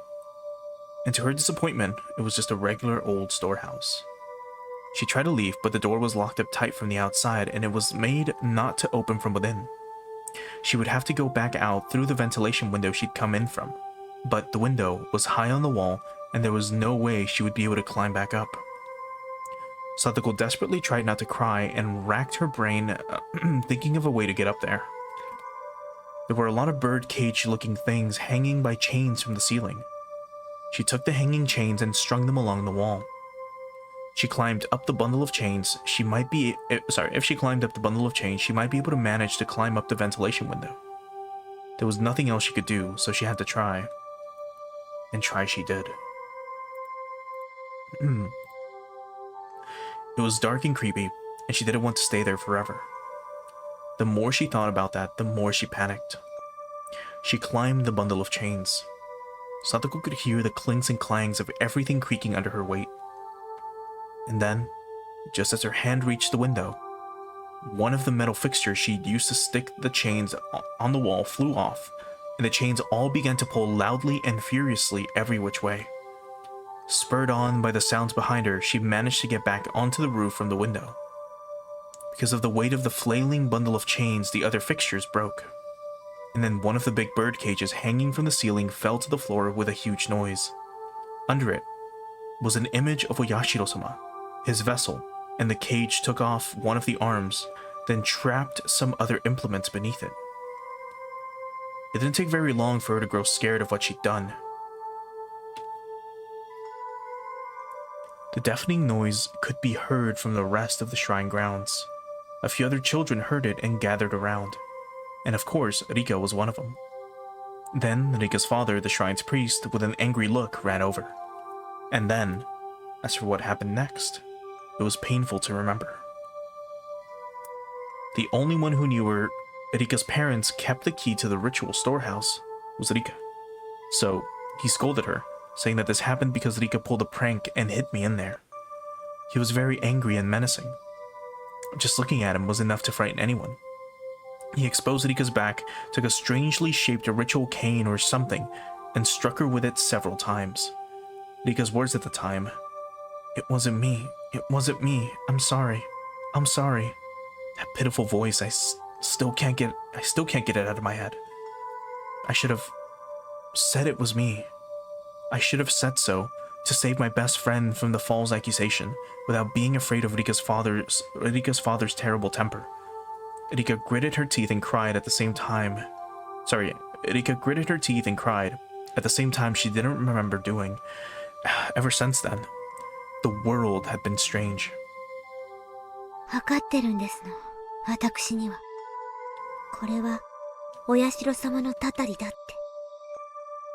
あの時、最後伝を怪我して、親友を見捨てた私への天罰だって。お社様のたたり。父も母も濁流に消えた。意地悪だったおばも死んだけど、誰よりも私を可愛がってくれたニーニーも私を捨てて家出してしまった。そして圭一さんが転校してきて、やっと楽しい毎日が戻ってきたと思ったのに、今度は圭一さんが取り憑かれて、リカも殺されて。聞いたの、私。お社様は本当にたたりをなすときは本人をすぐに殺さないんだって。親しい人から順に殺して、みんな殺してから最後に殺すんだって。だから圭一さんもたたりにやられて、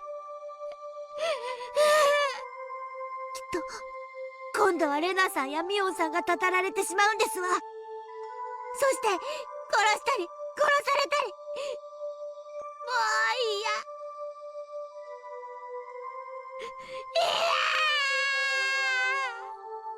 落ち着けよサトコ。たたりなんかない。誰もお前をいじめたりなんかしないって。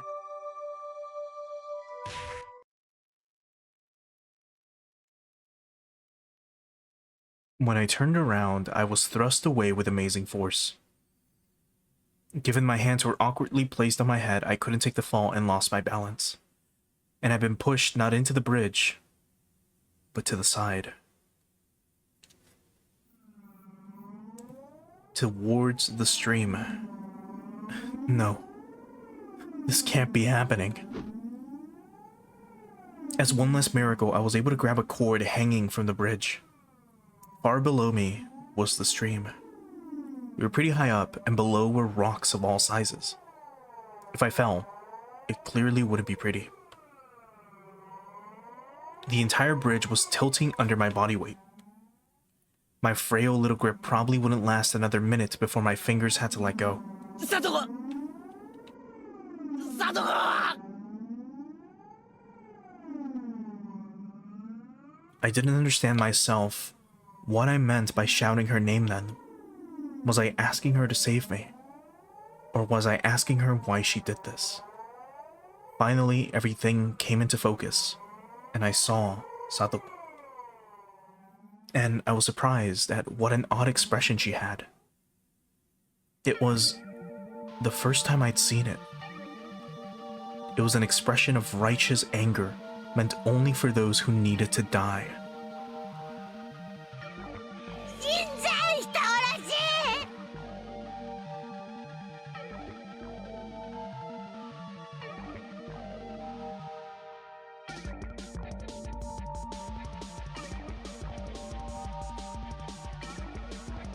And we have a new song as well. I'll crank it up a little bit and let that play for a second.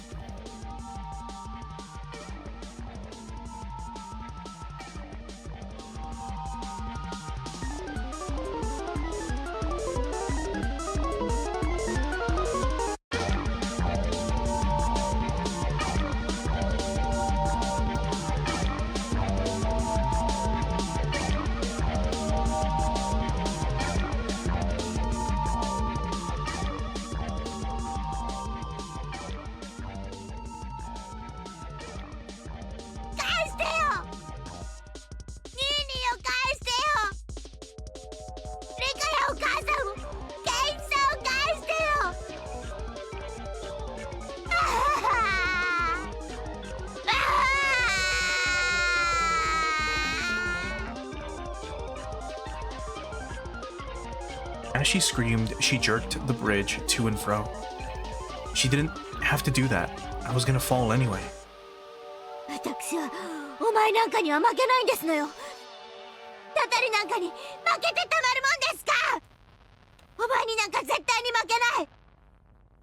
みんなを奪ったお前に絶対に負けたりなんかしない。サトコ、これだけは聞いてくれ。I don't know what my face looked like at the time, but it seemed like it was enough to quell Satoko's agitation. 俺のしたことは確かに褒められるものじゃない。いや、いけないことだったかもしれない。だけどお前に幸せになってほしくってしたことだったんだ。それだけは信じてくれ。こいつ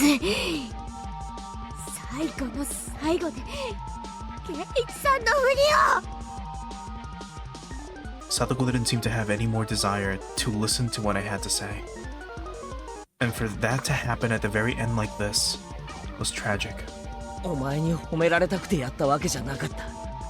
お前に幸せになってさえもらえればよかった。俺たちはダメなんだ。お前が笑っていないとダメなんだ。だから俺が消えたら笑ってくれ。俺が死ぬことで新しい生活を迎えたならきっと笑ってくれ。それだけ約束してくれないか。しゃべるな。ケイイチさんの口調でしゃべるな。落ちろ。落ちてしま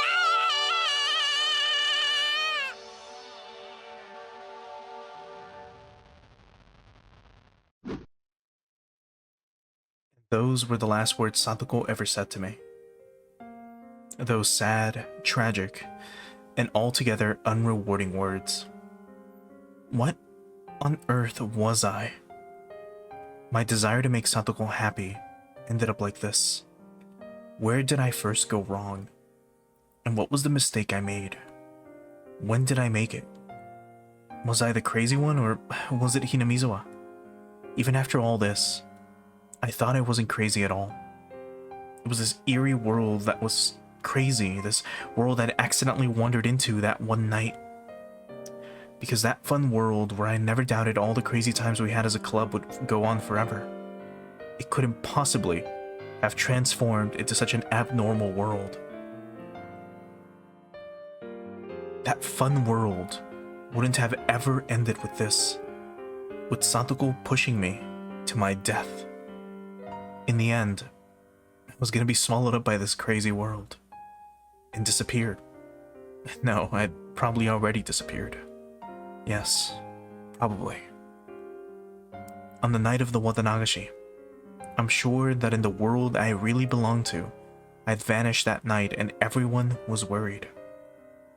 It was laughable that I had taken this long to figure out I wasn't around anymore.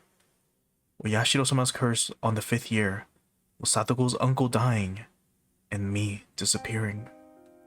In the real world, Satoko had already been freed. Maybe my friends were all lamenting my disappearance and valiantly trying to get back on their feet. And even though they were down to 4 people, the club would reopen and they would have a good time without me. Waiting for the day I would come back. I'm sorry, everyone. I couldn't come back home. But this is what I wished for. It was my wish for Satoko's smile and my duty as her Nini. At this point, there will be nobody left to torture you.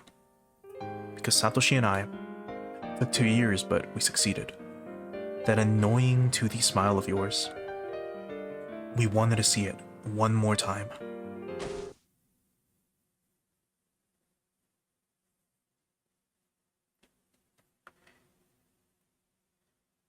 My pain wasn't gentle or merciful. It was a sharp pain, violent, powerful, and ruthless.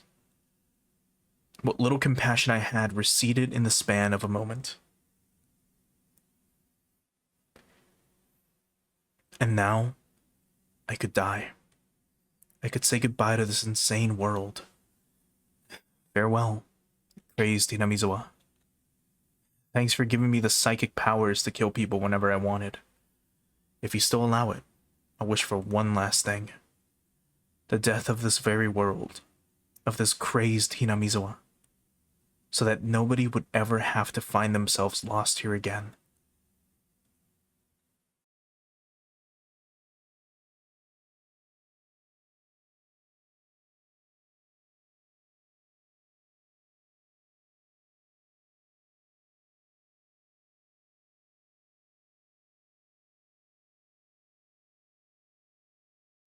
Research notes 3. My god. Well, as usual, let's save.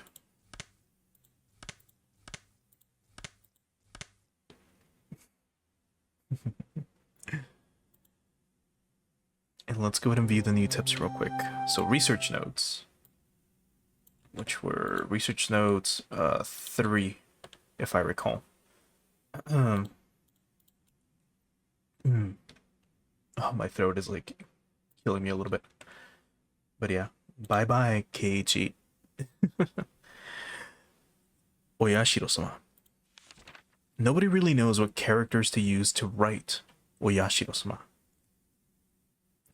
Knowing this is hard partly because, depending on the time period, he has been called with various titles, with subtle changes to his name, and nobody knows the real one. Speaking of, how did they write it?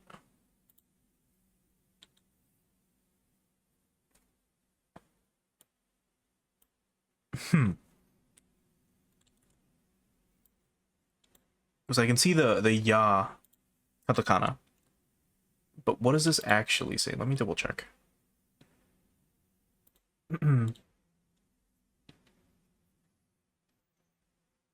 Okay, no, so it does say Oyashiro-sama in there.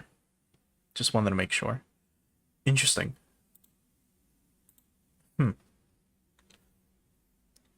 Okay.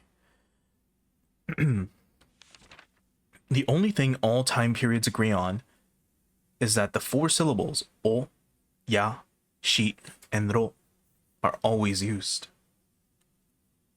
There's a theory starting with the shrine, or yashiro, dedicated to Oyashiro-sama itself became an object of worship. And that the people began calling it Oyashiro-sama, or Lord Honorable Shrine, but this doesn't make any bit of sense. I don't know whether this is related, but people say that the Furude family, the most respected bloodline in terms of worshipping Oyashiro-sama, actually inherited his blood. And in the legend, the Furude family passes down if for 8 generations in a row the firstborn child is a girl, the 8th daughter will be the reincarnation of Oyashiro-sama. Huh? If we go by this legend, the characters used for Oyashiro-sama's name should be O for honorable, Ya for 8, and Shiro for generation. Generation. Okay. 多分お社と言います。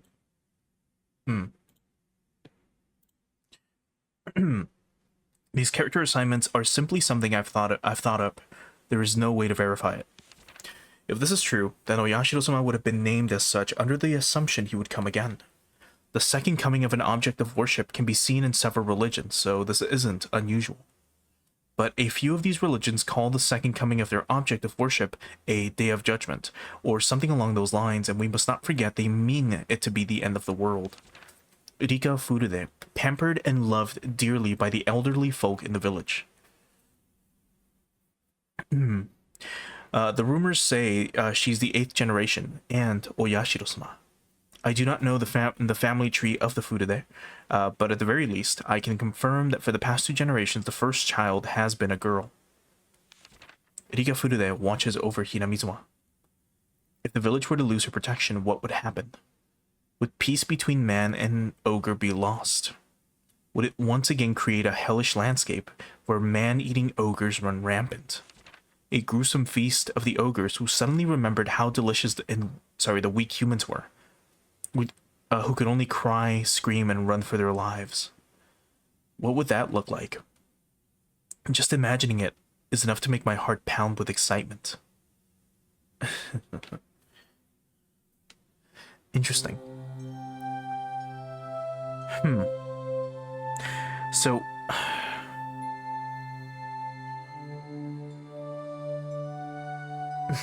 how to word it? Could it be a metaphorical death of Rika? For example, her will being broken? Or a literal death of Rika, causing this to happen? Because we know that at least as of chapter 12, Rika died at some point. So it's, if I was reading this correctly, Rika was killed in a very gruesome manner, and then her body was like stuffed in a trash bag. And then the crows were picking at the trash bag and, you know, pulled her body out or something. And that's what Keiichi saw. It was either that, or the way it was being described, maybe Keiichi was referring to Rika's body as a trash bag, thinking that the crows were picking at a trash bag, but in reality, it was Rika's body. Anyway, assuming Rika died earlier, either in that day or the previous night, that means that Oyashiro-sama's protection was technically gone, quote-unquote, and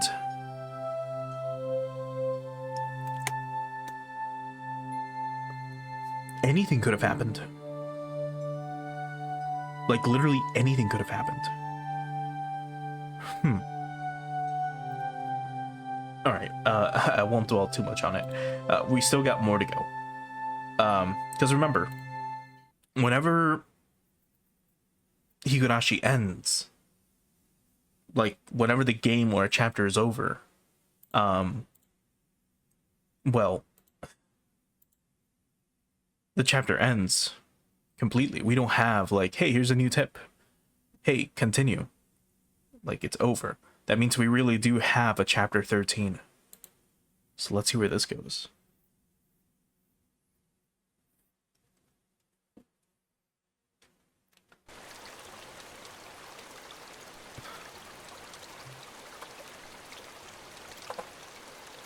My head was pounding. The sky was bright. It was cold, too. It hurt. Each sensation I felt led to a new and different one awakening.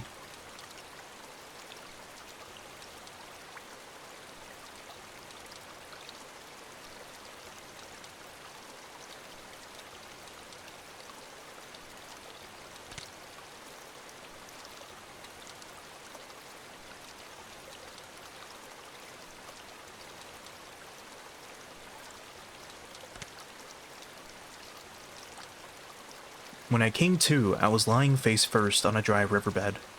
A few body parts hurt a lot. The skin over a bunch of my joints was torn, turned blue or red, oozing blood. I could tell it was my bones that were in pain from the agony I felt whenever I moved. I looked up and saw how high the bridge from which I had fallen was. Considering I dropped from there, it was a miracle that I could open my eyes again. Right next to me was a broken upside-down car seat, which I guess some prankster had brought here. Maybe this thing had been conveniently lying right under me, allowing me to escape instant death. Miraculous. Of course, I didn't know whether this miracle was fortunate or unfortunate. I'd failed to die, and now I was still stuck in this insane world. How long had I been unconscious for? The sun was high in the sky, so it looked like only 1 or 2 hours had passed. But my body's sluggishness didn't make it feel at all like like so short a time had gone by. Mentally, it felt like I'd been asleep here for a decade. 言ってて。 The more feeling returned to my body, the more the pain flooded in. It hurt so much, it would have been better not to have woken up. I needed to get to a doctor. Yeah, to Coach's clinic. The term Coach's clinic brought memories back one after another. Memories I wish I hadn't recalled. Sadako was no longer on the bridge. She would have returned to Hinamizawa by now. And she would put on some clothes and go to the clinic, get a checkup, and report on how crazy I had seemed. The police were waiting for me without a doubt. This time, would they find out for real that I'd killed her uncle and arrest me? Or would they just send me to a mental institution like I thought they might? Still, I didn't care which it was. Please, someone stop all this pain. You can boil me or cook me after that, whatever you want. I began to walk unsteadily, just limping along. I went downstream and then through an animal trail-like path in the woods. I walked haphazardly, searching for a path I knew. Eventually, I finally came across to a familiar road and set off towards the clinic. Not to my house, but to the clinic, which had treated me like a lunatic. It was hot and humid. There was no wind and the air was stagnant. For a while now, I've been smelling the terrible stench of burnt eggs and it made my face scrunch up. And then, at last, I noticed something. I couldn't hear any cicadas. It was the first time I'd heard Hinamizawa be so utterly silent.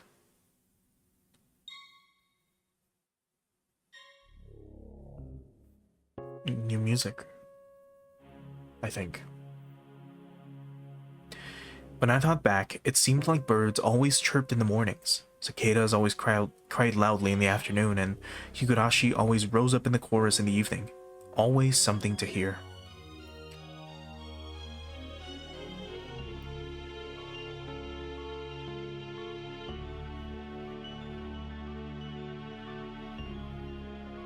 I couldn't hear a single insect. The only thing I could hear was the rustling of the wind brushing the treetops. I'd never experienced this sort of quiet before. Even the only sound coming from the trees lacked life somehow. The trees were yellow and many leaves were spread on the ground despite it being too early for autumn. Even the weeds that had been growing so persistently at the side of the road had yellowed, brown, and lost their vigor. Only the sunlight itself was of the June Hinamizawa I knew. And yet, it seemed like the seasons had switched all of a sudden. Alright, I'm gonna let the music play out for a bit. And crank it up a little bit. But yeah, the evil Animal Crossing music.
Looking at the falling leaves and rotting weeds led me to spot a few small insects turned on their backs.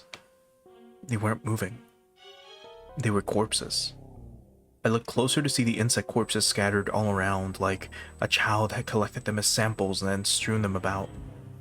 The stench, what was it? It was terrible, like burnt eggs. Combined with all the bug corpses and leaves falling from the trees in summer. Hold on, does this say burnt eggs? Or does it say something else? Let me double check. Yeah. It says burnt eggs. Okay. Had someone sprayed herbicides or pesticides around here? Even at school, we apparently fumigate. They call it pest disinfection or something once or twice a year. I hadn't run into anybody despite how bright it was outside. It was mid-afternoon and yet it felt like I was sauntering about at midnight. Well, with the smell, nobody would want to be walking around outside anyway. Just what was this anyway? There was no sound, no noise, not even a breath. Hinamizawa was silent. What if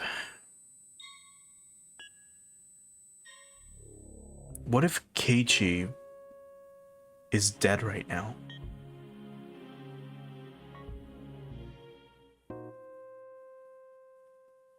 And that's what he smells.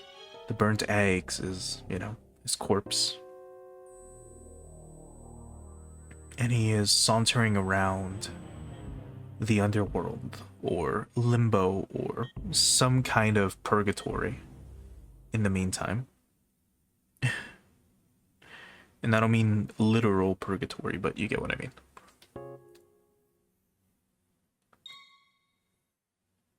The school would come into view right after turning this corner, and yet I couldn't hear any commotion at all. None of the shouts or grunts that children always made. Speaking of, did they change the console art for any of this? Because it's different out now. No. Okay. I thought I noticed like a new filter or something on the backgrounds. Anyway. It was simply quiet. Just as pretending to ignore the silence had grown intolerable, I saw the school. And finally, I heard something. It was the sound of a few trucks. There were a few very tall trucks parked in the schoolyard, idling. About 10 workers in raincoats were unloading things from their trunks. It was hot and humid even in my casual clothing. I couldn't imagine how unbearable that must have been. And then I remembered. Our school was rented from the Forest Service field office building, wasn't it? It wasn't strange at all for the Forest Service trucks to be doing some kind of work in the schoolyard. Besides, what did forest rangers do anyway? I felt bad for them having to work in such heat and with such a stench about.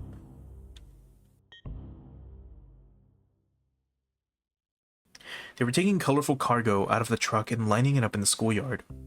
They were containers, fairly large ones, inside multicolored patchwork bags. Heavy too, they were being carried in pairs. They lined them up very neatly, like tuna at a riverside fish market. Several, dozens, hundreds of tuna were completely filling the fairly wide schoolyard up.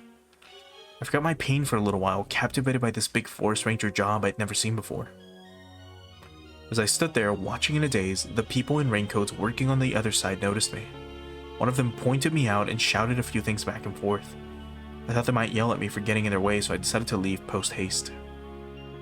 But then 2 trucks drove up behind me. I stepped aside and they entered the schoolyard. Sheets covered their trucks, and I could tell they were completely full.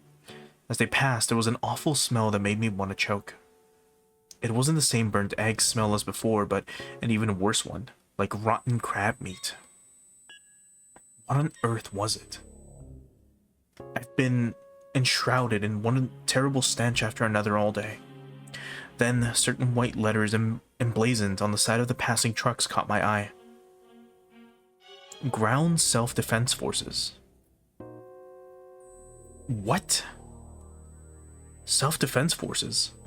Like the army? Why was the army in the schoolyard? おい君、どこから入ってきた?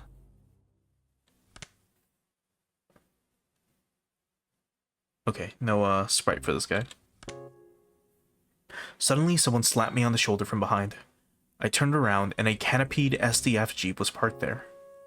The SDF person had on a green raincoat and a gas mask like in the movies, carrying a compressed air cylinder. He didn't look normal. There wasn't an inch of exposed skin anywhere. どこから入ってきた? When I tried to talk, I stretched a wound on my head. It made the SDF people exchange glances. couldn't see their faces through their masks, but they seemed surprised. 君はひなみ様の住民か？ Did like a nuke hit Hinamizawa or some shit? Like, what? 住所と名前は言えるか？一応ここに住んでますけど、名前は前原圭一です。あ、住所は鹿骨市ひなみ沢村。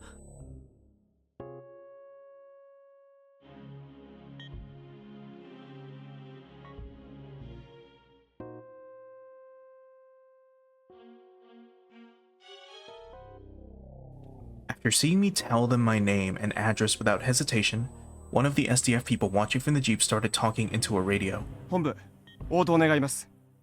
本部、応答願います。402生存者発見。繰り返す。402生存者発見。場所は営林署入り口前。本部了解。生存者を至急保護されたし、生存者の容体は？生存者は健在。全身に外傷を認められるも生命に支障なし。自立歩行可能。これより保護し本部へ送致します。I prefer to go along with the police, but the SDF? I couldn't help but think it seemed a little bit much. They urged me onto the back of the Jeep, and then they told me to put on this gigantic gas mask. I did so, and one of the troops fiddled around with it, strapping it tightly to me. It was heavy, hard to see out of, hot and difficult to breathe. Just looking at the world through the lenses made it lose its sense of reality. My breathing sounded like some giant monster through the mask. At this point, I had no idea what was happening.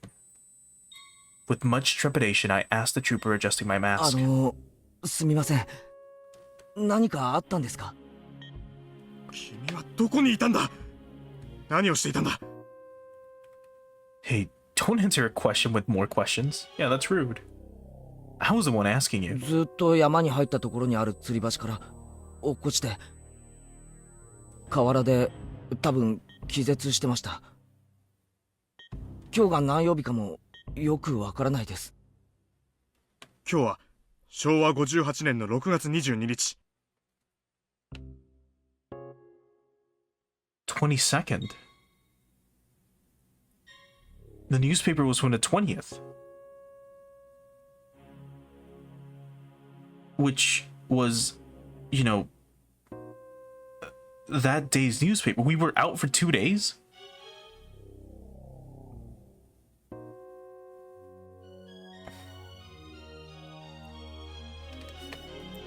Hold on.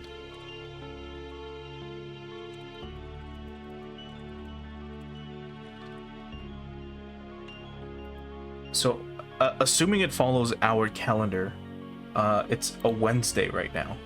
June 22nd was a Wednesday in 1983. 水曜日だ。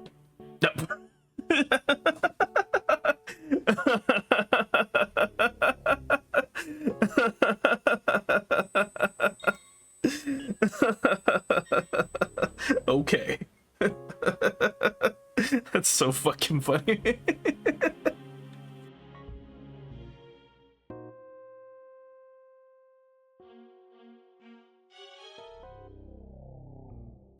It surprised me. Sadako pushed me off the bridge on Tuesday. Okay, it was on the 21st. That meant I'd been asleep on that riverbed for an entire day. 改めて聞きますけど、何があったんですか？なんで自衛隊が来てるんです？ Imagine a kaiju attacked. 何かの訓練ですか？ Had my question been that difficult for him? None of the troopers would answer me. One of the drivers, the one in the driver's seat, talking on his own radio, turned on the vehicles. Speaking of, this is the same interior for like Oisan and I believe the coach's car, but just to make sure, I know, yeah, no, it's the same one. I know someone else had mentioned before that they use the same background for all the car interiors, but I just wanted to make sure. He turned the dial to some he turned the dial and some broadcast station on another came in. I started to listen to the voice of a radio announcer I was familiar with. より首相官邸で行われました。記者団からの自衛隊の災害出動が迅速に行われなかったことが前例のない未曾有の大災害に直結したのではないかとの質問に対し、奥野官房長官は次のようにコメントしました。でありまして、県知事からの派遣要請を受けて迅速に対応したものと思っております。とこのように述べ、要請を受けてからの自衛隊の出動は迅速であった、むしろ県側の事態把握に遅れがあった可能性を示唆しました。そもそも自衛隊の派遣を要請した県知事は、災害発生から前例のない大災害であることをいつ認識できたのか、そして災害派遣要請までにいわゆるお役所的なロスタイムが生じ、被害の拡大を招いたのではないか、今後の究明が待たれています。Outbreak。首相官邸より報道部の尾形記者がお送りしました。さて、ここでもう一度災害発生からの行政の対応を振り返ります。Sorry. So that was Mr. Okada reporting from the Prime Minister's official residence. At this point, we can take another look at the political response following this disaster. An outbreak? So is the smell of like burnt eggs, was that just like the corpses of everyone? Anyway, in the middle of the night between June 21st and June 22nd, a large-scale disaster broke out in Hinamizawa village, Shishibone. The details have not yet been investigated, but there was an eruption of volcanic gas from somewhere in the Hinamizawa area. The gas was relatively heavy, and as it spewed out, it began to flow. That flow went down along a small river and headed directly into the Hinamizawa village. After a few hours, it had covered the entire region. It happened in the middle of the night, 2 to 4 a.m. Every home and household in the village was afflicted. With most of the residents asleep, it is thought that all died without noticing the crisis.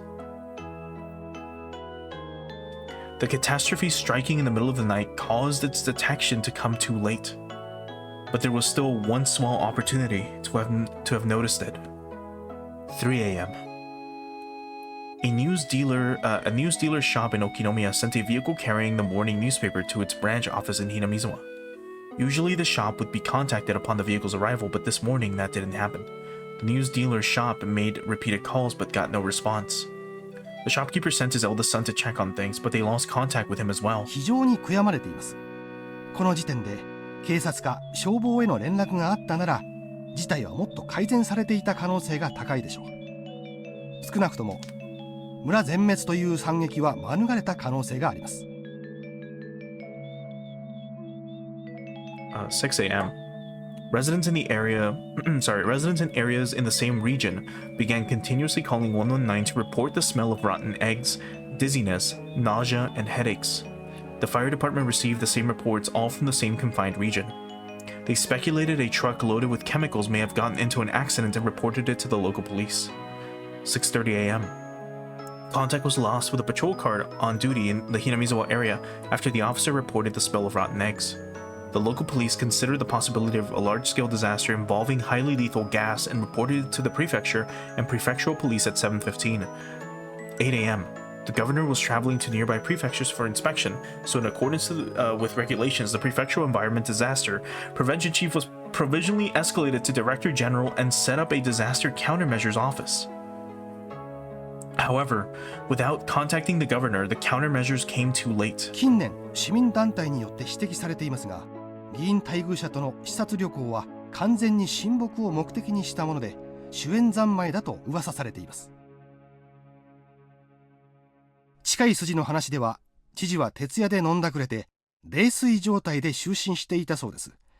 環境部長から電話があった時も泥酔していて、全く取り合ってもらえなかったのだそうです。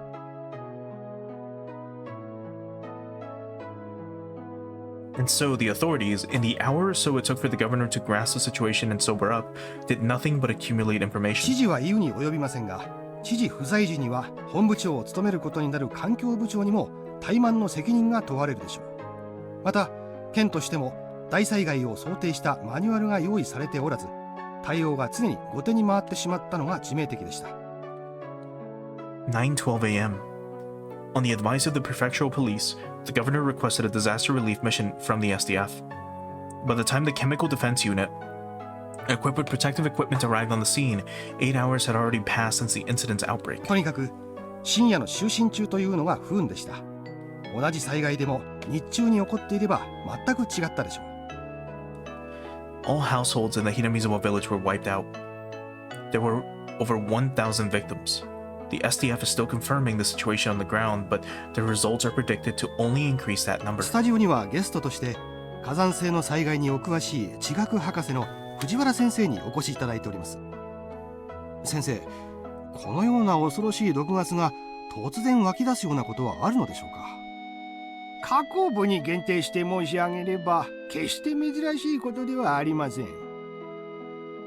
火山大国日本にはたくさんの活火山がありますが、それらの火口部はいずれも危険なガスの噴出する危険性があり、一般登山者も火口部周辺には立ち入らないのが一般的です。では今回ひなみ沢村を襲った卵のフラン臭のするガスというのも火口部では一般的なガスということですか。卵のフラン臭という特徴から、おそらく火山ガスの中でも事故例の多い硫化水素によるものだと考えられます。高い濃度であれば非常に危険なものです。ひなみ沢村は火山の火口部とは全く縁遠い場所にあるわけですが、そういった火口部でない場所にもその硫化水素が発生することがあるのでしょうか。詳しいことが分かっていないので、まだはっきりとしたことは申し上げられませんが、外国の例で温泉の地下のマグマだまりからガスが噴出したという記録があります。極めて希少な例ですが、必ずしも火口部でなくても発生の可能性はあるということです。先生、ありがとうございました。今防衛庁から発表があった模様です。防衛庁の森川さん。はい、防衛庁です。先ほど防衛庁はひなみ沢村ガス災害の主原因となった火山性ガスについて、陸上自衛隊科学学校での分析の結果、二酸化炭素と硫化水素の混合ガスによるものだったと発表しました。森川さん、そのガスは依然現在ひなみ沢村で救助活動に入っている自衛隊第9師団の報告として、ガスの濃度は徐々に薄まりつつある、これ以上の被害の拡大はないと発表しました。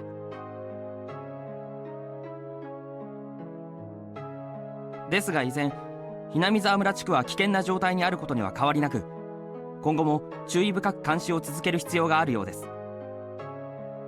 防衛庁から報道部の森川記者がお伝えしました。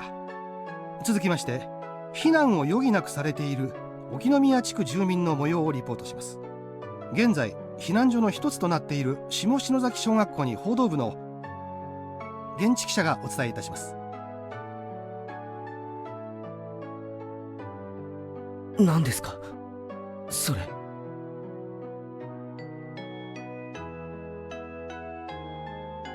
Inside the jeep, clamoring and bouncing along the rough road, none answered my muttered questions. An unprecedented catastrophe had destroyed Hinamizawa in a single night? Where was Hinamizawa village anyway? Someplace deep in the mountains, right? Names of places I'd heard about on the radio were always like that. They were all places I'd never heard of, much less knew the locations of. Wiped out? What does that mean? Don't they usually say how many died and how many people were injured? How many people were alive? Where did everyone evacuate to? Eventually, we came into view of the coach's clinic. For the first time, I saw the flag of Japan hanging on a pole outside. Japan's circular sun hung down as though exhausted. Many SDF tents were set up in the clinic's big parking lot, and many strict security vehicles were parked there as well. When they saw the jeep coming, men in white clothing and gas masks came running out of the clinic frantic, carrying out a stretcher. もう大丈夫だよ。具合は歩けるかい？歩けます。あいてて。And because of my owls, they forced me to lay in the stretcher anyway. People who seemed like doctors were looking at me and notifying others of my condition via radio. 外傷多数。骨折もしくは内臓損傷の可能性大。頭部に大きな裂傷。瞳孔正常。眼底に出血なくも脳内損傷の可能性は否定できず。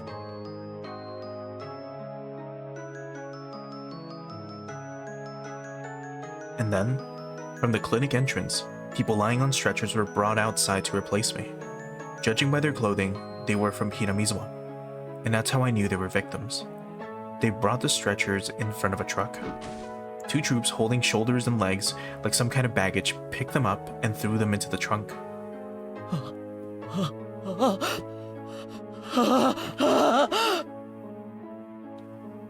In the trunk of the truck, people's bodies piled in heaps. They were just like baggage, and that told me they were already nothing but shells. At that moment, I remembered all those colorful sacks filling the trunks and them lined up in the schoolyard, like a fish market.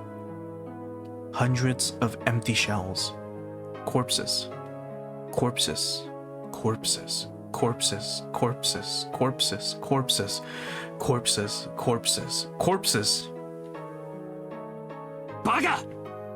犠牲者を粗末に扱うな。彼は村の住民だぞ。 The troops carrying the sacks answered with a humble salute. The world didn't need this insane version of Hinamizawa.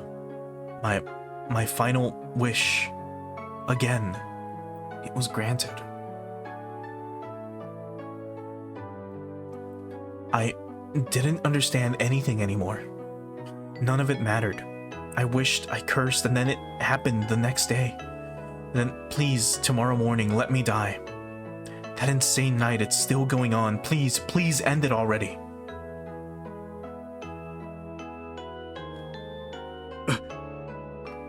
Oi, 意識が損失したぞ。患者の名前を呼びかけろ。早く。前原君、聞こえるかい？聞こえるなら瞬きでいいからしてくれ。前原君、前原君、前原君。Suddenly, the world didn't matter to me anymore. I wasn't interested in their 呼 cries. 吸が停止したぞ。気道確保。人工呼吸。絶対に生かせ。畜生、畜生。もうこれ以上死者はごめんだぞ。死んでもいい命なんかないんだ。殺すな。殺すな。 I could hear the voices of a man crying and screaming in my ears. Nobody deserves to die. Those words came from his heart. They were so commonplace. And they soaked into my heart too. Maybe it was a mistake to take someone's life, even if it was to save Satoko. If this is the price I had to pay, this horrible tragedy, then this is a little too much, Oyashiro-sama. Why did you never punish me? Come to think of it, Satoko said something, and I was just thinking about this as well. Oyashiro-sama's actual curse never goes for the target at first, but kills everyone they love before that. Oyashiro-sama's curse. It was a convenient excuse I told myself at the very end, that it wasn't my curse that destroyed it, but Oyashiro-sama's. Given that I was in a stretcher, this next bit might have been obvious. But last of all, I realized one thing. Yeah. Today, I had not heard those footsteps following me, even once. And now, I was liberated. As the cries of the Higurashi I couldn't have been hearing filled my mind. Their tearful ensemble was the only funeral march I had. June 22nd, 1983, early morning. A widespread disaster occurred in Hinamizawa village, Shishibune Prefecture. Volcanic gas, carbon dioxide, and hydrogen sulfide erupted from Onigafuchi Swamp, one of the Hinamizawa area's water sources, and spread throughout the entire village.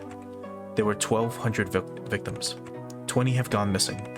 The catastrophe was unprecedented, forcing local governments to evacuate approximately 600,000 people. According to later investigations, magma pools and hot springs were uncovered directly under Onigafuchi swamps, magma pools. No wonder the bodies never disappear. And we threw a bike in there, meaning that the gas tank and the gas that gushed from it was determined to be the cause of the disaster. In addition, directly after the incident broke out, many came forth claiming this disaster was a curse based in Hinamizawa village legends, first sparking a wave of chaos. There were apparently local legends of a curse spreading, a miasma destroying the village. And some scholars believed a similar gas disaster may have happened in the past and remained part of these legends. More extreme periodicals suggested that this was an extension of the string of freak death incidents that had been happening in recent years in Hinamizawa, stirring interest in theories about this curse of Oyashiro-sama. In addition, relatives of those in Hinamizawa village who had escaped the disaster complained of sickness afterwards and were hospitalized. Some of them even died of unknown causes, further encouraging such extreme opinions. On top of that, several relatives professing to be possessed by Oyashiro-sama's curse committed suicide in strange ways. And the impact the disaster had on the entire nation can no longer be ignored.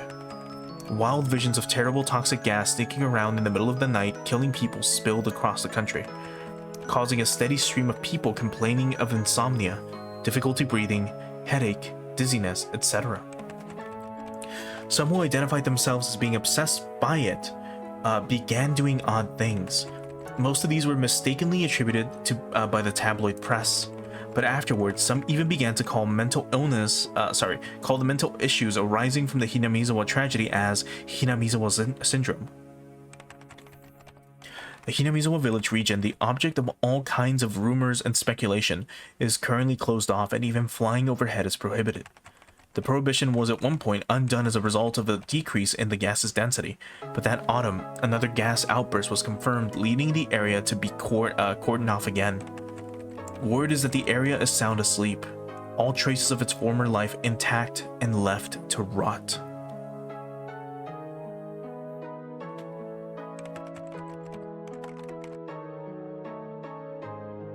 Only one survivor remains, Maebara Keiichi,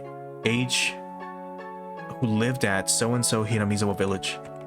At the time of rescue, he had some trouble breathing due to fluid buildup in his lungs, but as a result of life-saving procedures, he was kept alive. He is currently in a general hospital somewhere in the prefecture. The press have been asking for him for some time, but all interviews are being refused. What did he see in Hinamizawa? What happened between June 21st and June 22nd in Hinamizawa village? Today he remains silent, unwilling to speak of it.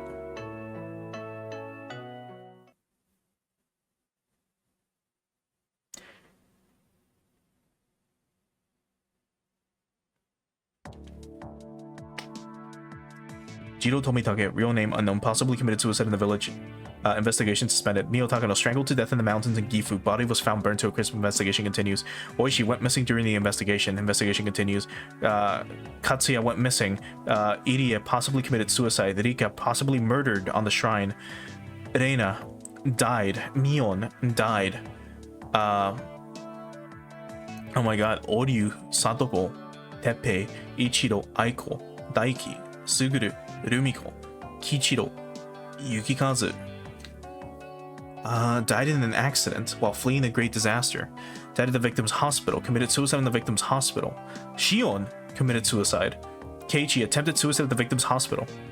Diagnosed with severe mental disorder due to the disaster undergoing. He refused. Okay.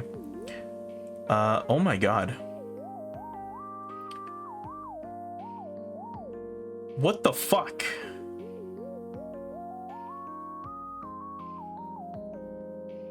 What the fuck is going on?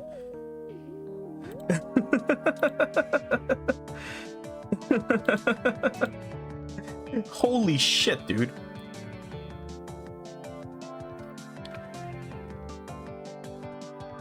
Huh.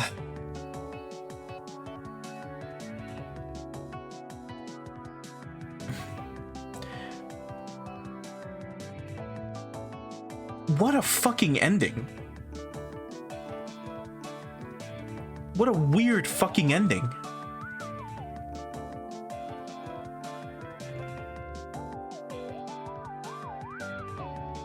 truly, what an odd ending. June so-and-so 2003. An elderly couple living in Osaka Prefecture. An elderly couple living in Osaka Prefecture discovered a cassette tape while organizing the possessions of their son who passed away 8 years ago. Their son went missing in when his fishing boat capsized in 1995. He was 47 at the time of his death. 8 years later, in 2003, they had begun to organize their son's remains in order to organize their minds and came across a cassette tape in question. If this is some, like, Lovecraftian shit...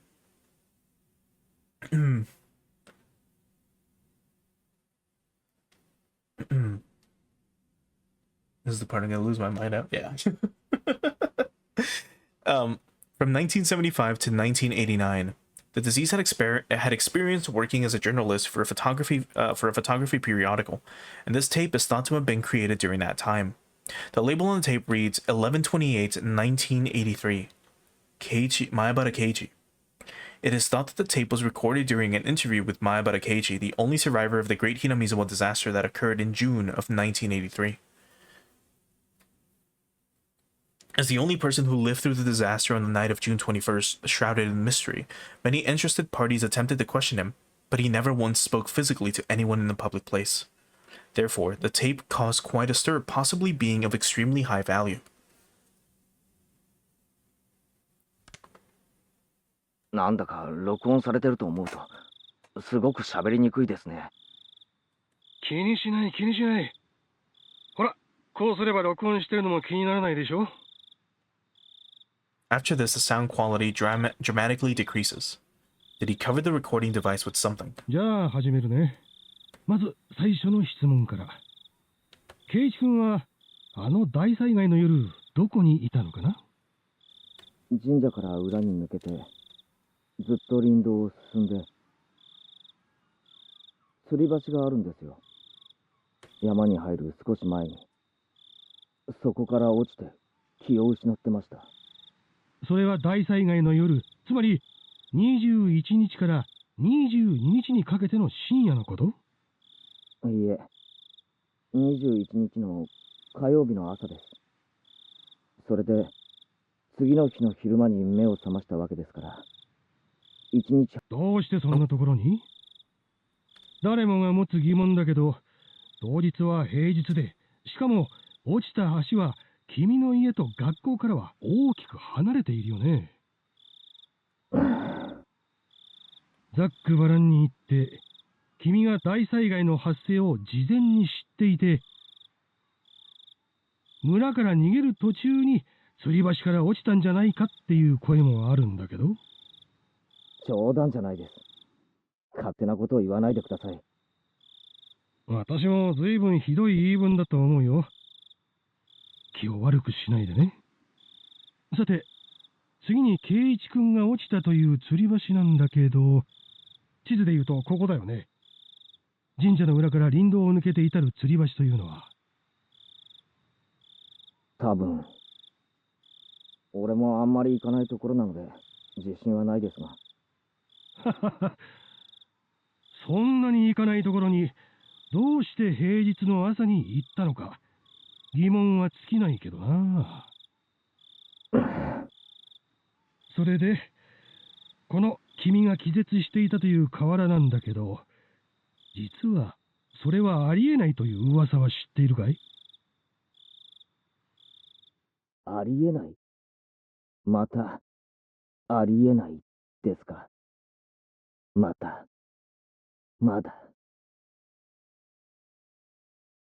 For a little while, Maebara Keiichi murders the word impossible several times. どうしてありえないと？火山ガスが発生したのは鬼ヶ淵という沼なのは知ってるよね。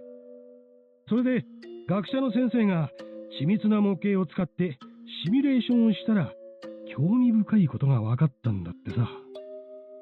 It would only be possible if something like a motor vehicle or a tank of gasoline was chucked into the swamp, which would then cause the explosion and the gas to leak throughout all of Hinamizawa. 例の火山ガスってのは空気よりも重いらしくて、地形に沿って低いところへ低いところへ流れ込む水みたいな性質があるんだってさ。それで発生源の鬼ヶ淵沼からそういうガスが噴出し、どれくらいの時間をかけて村を覆うのか実験がされたんだ。そしたらさ、君が気絶していたという河原、流れ込むんだよ、ガスが。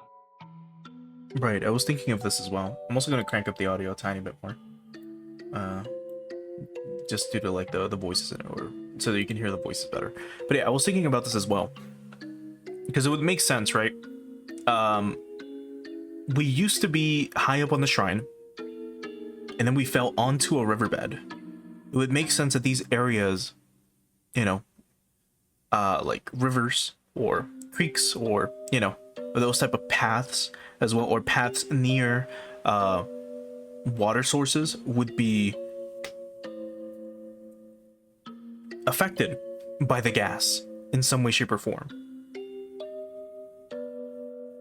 So it's kind of shocking that Keiichi somehow did not get like killed by the gas.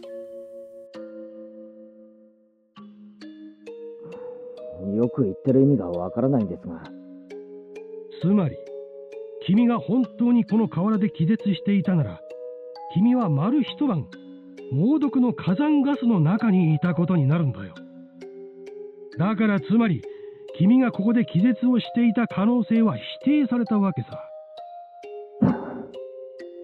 もっとざっくばらんに言うよ。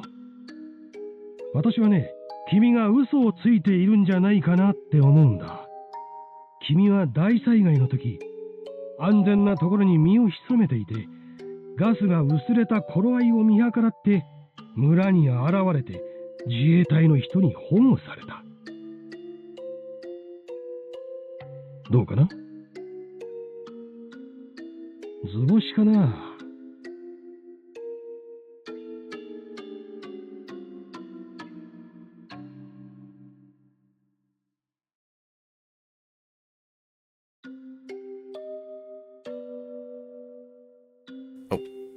？For a short time, the journalist presses Keiichi Maebara further in a teasing way, but all that can be heard are heavy sighs.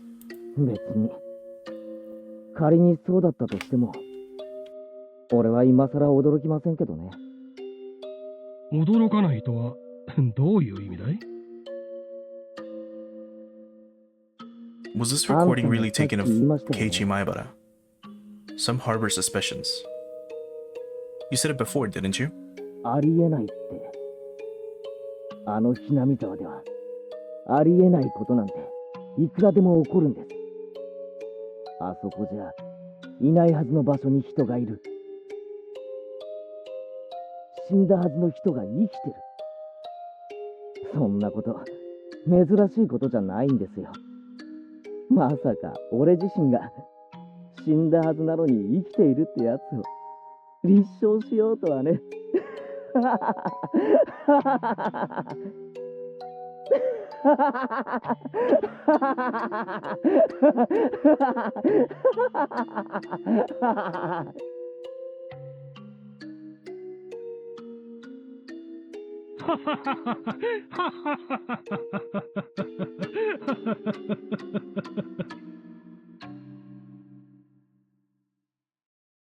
The journalist and Keiichi both laugh for a while. To verify its authenticity, I had others in the Maebara family check the tapes. To verify its authenticity, I had the others in the Maebara family check the tapes with his voice in it. However, the sound was not clear and much time had passed, so the relatives I checked with couldn't remember what he sounded like. I was unable to gain positive proof that it was actually his voice. Alright then, I'll change the subject. あの大災害がひなみ沢連続開始事件の5年目のたたりではないかという話についてはどう思う？いや、それはないですね。5年目のたたりは俺ですから。え？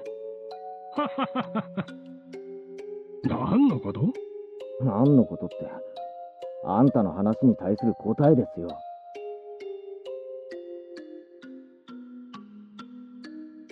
あの大災害はまあ言っても信じないでしょうけど。 Doubts also remain regarding the date 1128 written on this tape. 俺が起こしたんです。俺がね、こんな村丸ごと死んじまえって願ったから怒ったんです。そりゃ豪快な話だね。豪快？そういう面白い言い方もあるんですね。高野さんも俺が殺したし、監督も大石も俺が殺した。 After Mayabara Keiichi's failed suicide attempt on a certain August day 2 months after the disaster, he was diagnosed with a mental disorder and transported to a treatment facility. あの時の俺にはね、何か神がかり的な力が宿ってたんですよ。そう。例えるなら、足音かな。足音って、なんだいそれ。あんた、足音を聞いたこともないんですか？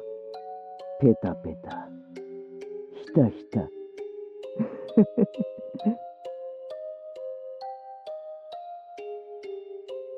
あんたも今日からは歩いてるとき、不意に立ち止まってみると面白いですよ。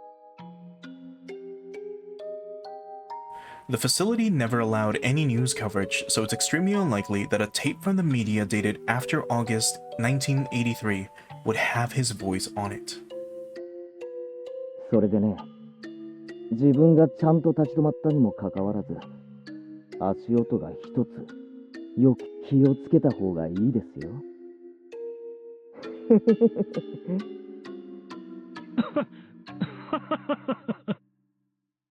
そうだね。気をつけるようにするよ。そんなに俺、面白いこと話してますか？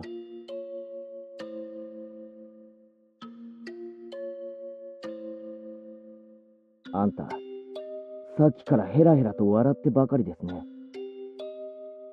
However, the reporter had been criticized for his forceful methods of collecting data while he was active, so there's still a possibility that he broke into the facility and forced Mayabara Keiichi to talk. That's insane. Imagine he did. He found what window led to his room or whatever and fucking started interviewing him. And then I don't know, maybe if nurses passed by, they just ignored him because he was talking to himself or something. 監督と同じだ。俺のことを同情したり、話を聞いたりしてるふりをしながら、その実。そんなことはないよ。いや、俺にはわかるんです。あんたの目は監督と同じだ。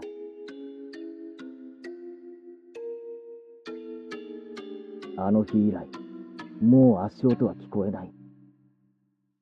Is this truly Mayabara Keiichi's voice? The authenticity of this recording is still wrapped in mystery. だから俺にはもう、あんな恐ろしい力は残ってないだろうけど、今ここでもう一度、あんたの死を願ってみるよ。俺に不愉快な話ばかりをする、あんたの死を。そうだな。今回は一つ、死に方も決めてみようかな。高野さんは焼け死にだったから。じゃああんたは逆に水だ。水に溺れて死ぬってのはどうだい？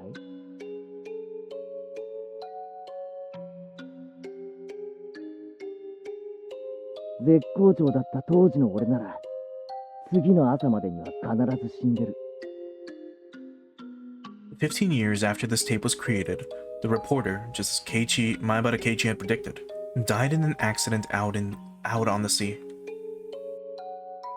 さてあんたは、何日後に水で死ぬかな？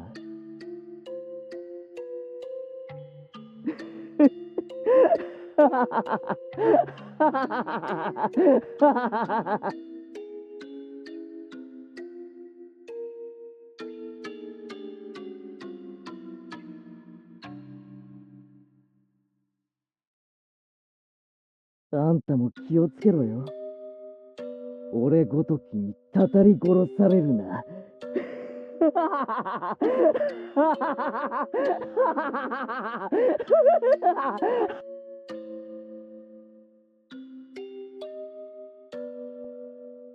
The recording ends in the middle of Keiichi's laughter. And Maebara Keiichi, late on the night of 11/30/1983, 2 days after the interview, he suddenly died from a high fever, cause unknown. Records remain of the strange words he kept giving after pressing the call button on the day after he died.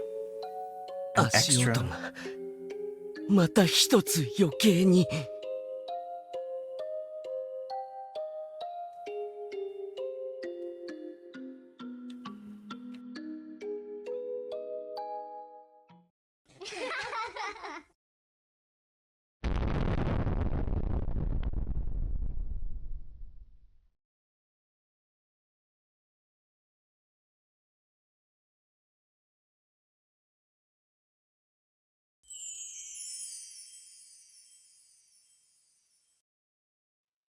A new scenario has been unlocked. All cast review session has become available. To play it, select extra on the title menu.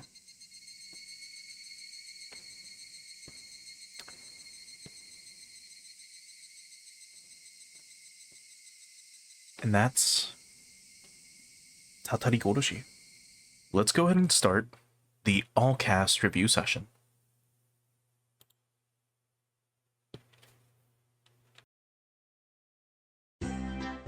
この度も日暮の泣く頃に推たたり殺しを最後までお楽しみいただき誠にありがとうございました。 For this one, I do think I will have it set to auto, because I believe it's all voice acted. I don't think there's any lines that I would have to read, so we'll just let it play. これまでのシナリオとは少し違う雰囲気でお送りしましたが、いかがだったでしょうか。お楽しみいただけたなら幸いです。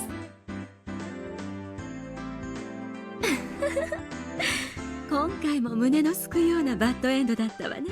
私個人としては大災害が実際に起こった時の惨劇の描写も欲しかったところだけど、みんなの感想も同じかしら。そんなわけありませんでしたよ。またしても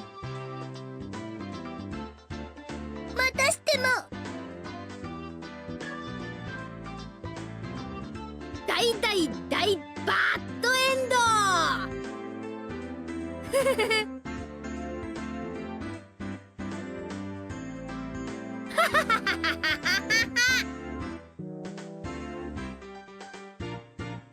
あれれ、バッドエンドって割にはみーちゃんは楽しそうだね。っていうか、もう笑うしかないってのが本音でしょうね。なははは。毎回嫌な割り方がエスカレートすると思ったら、とうとうここまで行き着いちゃったわけですからね。みんな仲良しで死んじゃったのですよ。仲良しなのです。ニパー。そういう見方もあるのかな。毎回死んでる僕はもうごめんだな。たまには死なずにエンドを迎えたいね。富武さんって時報みたいな役割なんですよね。富武さんが死んだら、あ、後半戦突入だ、exactly. みたいな。Exactly.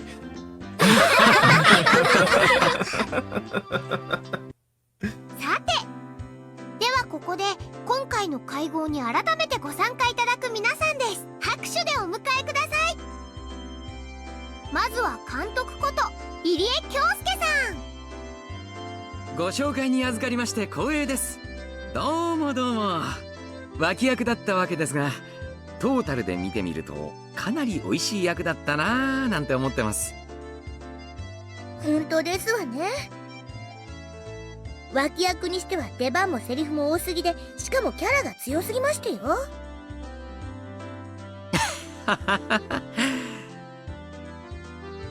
今後どれだけ出番があるかは分かりませんが、その説は応援よろしくお願いしますね。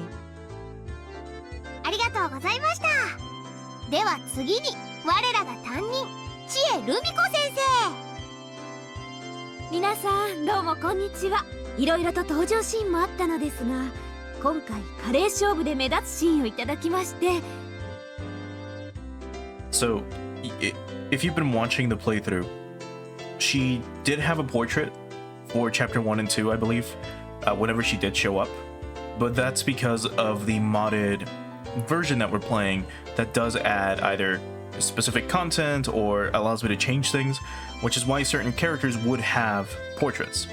Like Tomitake, no, not Tomitake, shit, what were their names?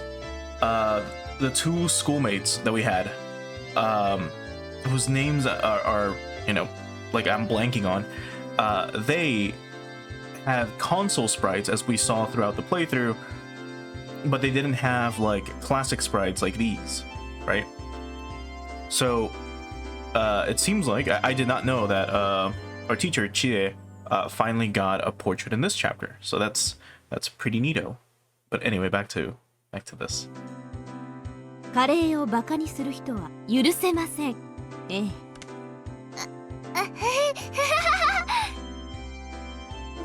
誰もバカになんてしていませんよ。あ、知恵先生に席を空けてあげてください。さて、これでとりあえず全員揃ったね。レナ、また乾杯をよろしくね。では皆さん、各卓のコップをお持ちになってください。お飲み物はいろいろありますよ。本当にお疲れ様会も賑やかになりましたね。今何人ぐらいいるんです？私たちを加えて多分10人くらいはいると思います。未成年人と成年人の人数比がこれでやっと互角かな。これで胸を張ってアルコールが飲めるね。ビールってなんで冷えてるとあんなに美味しいのに、ぬるくなるとあんなにまずくなるのかしら。七不思議の一つよね。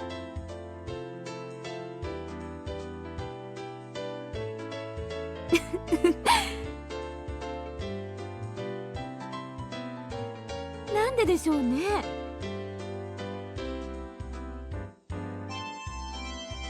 さあビールを継ぎますよ。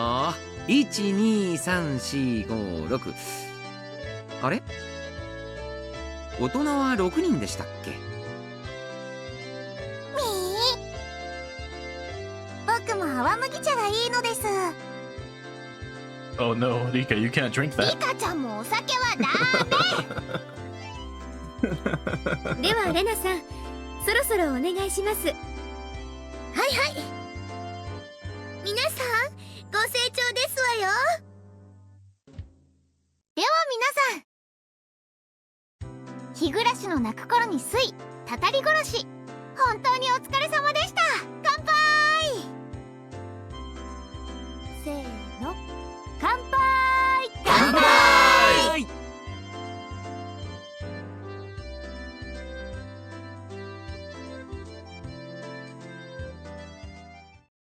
さて、では毎回恒例の今回のシナリオ議論でもやってみますかね。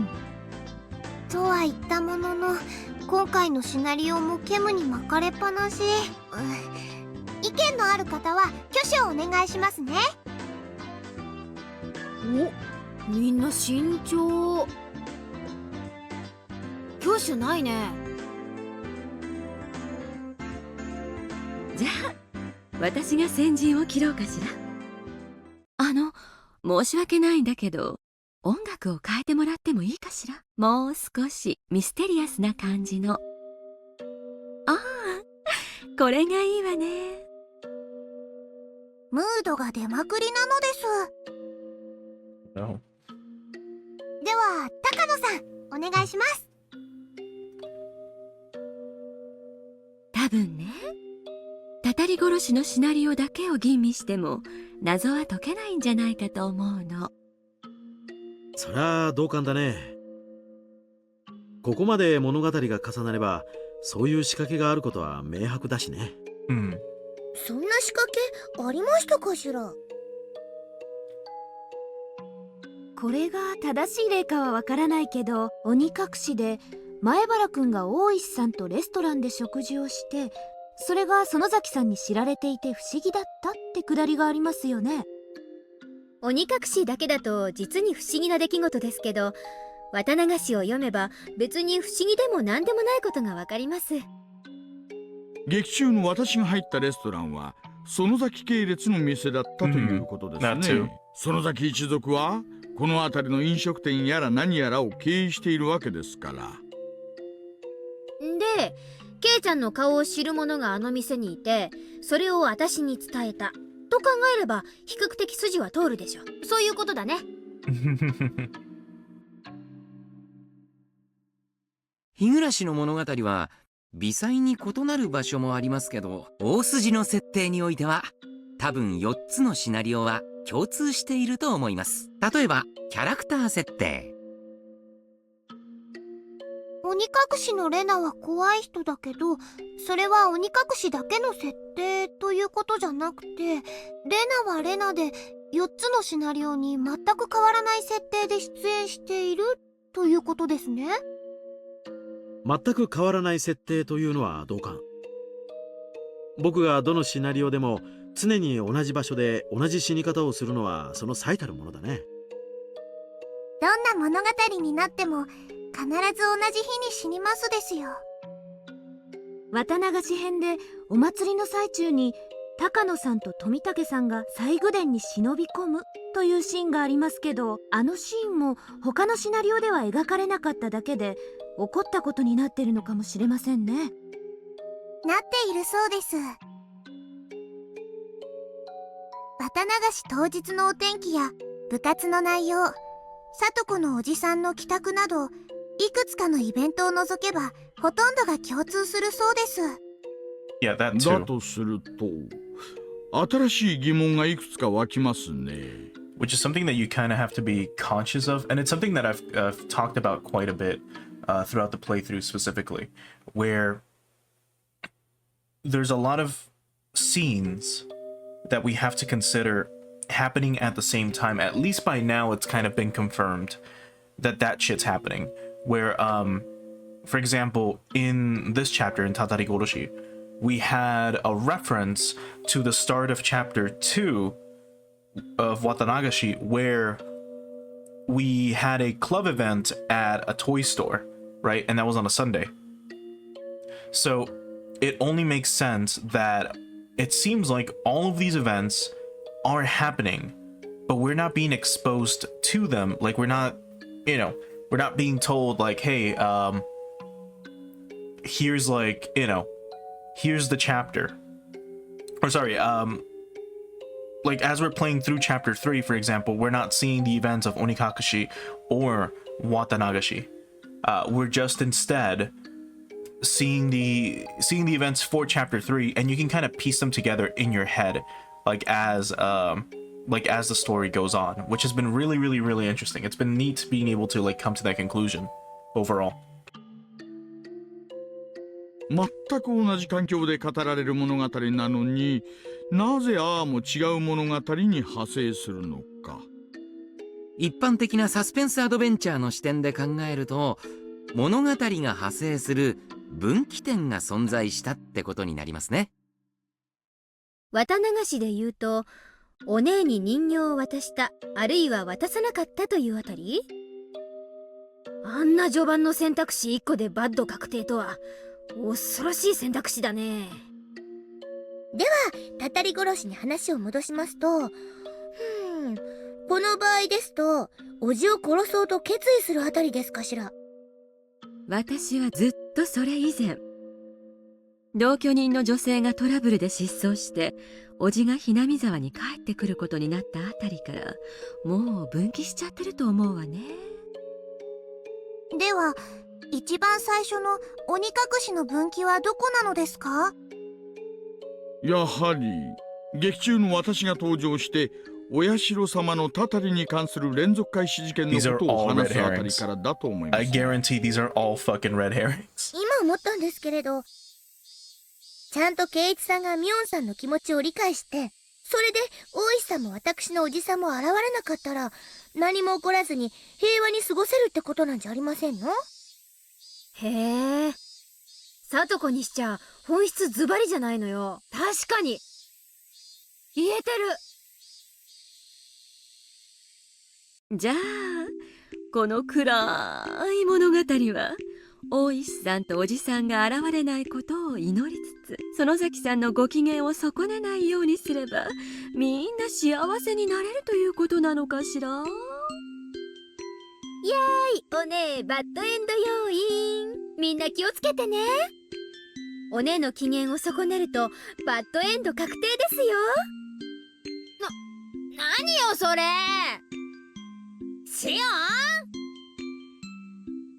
あんたには次は容赦なく痛い目見させてやるからね。泣いた謝ったって許してやるもんか。 It's pretty funny.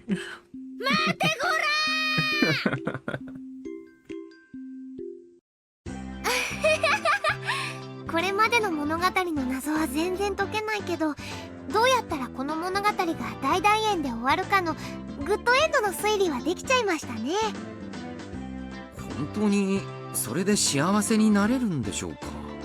大石さんと北条哲平さんの不登場、ミオンさんのお人形の件、本当にそれさえ気をつければいいんですかね。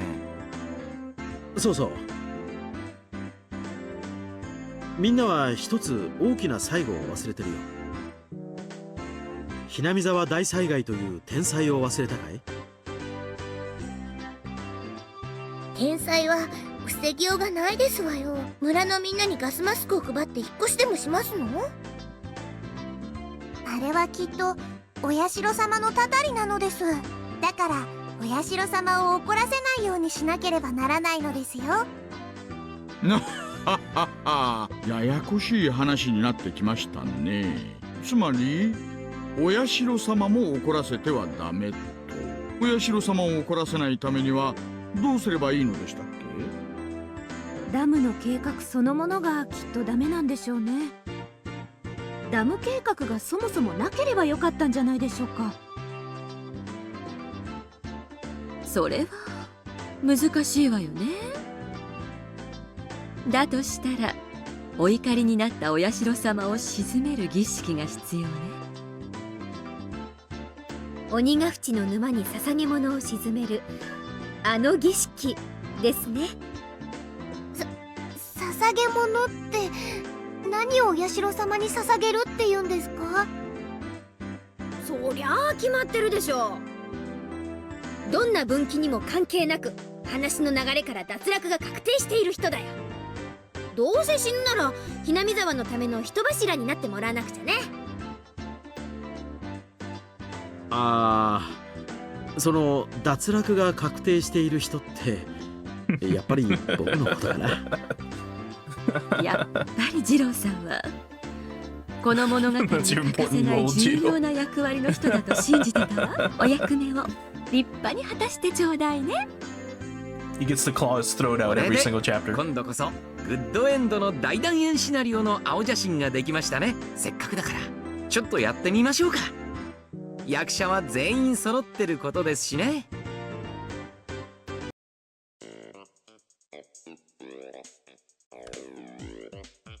いやー、私が北条おじですよ。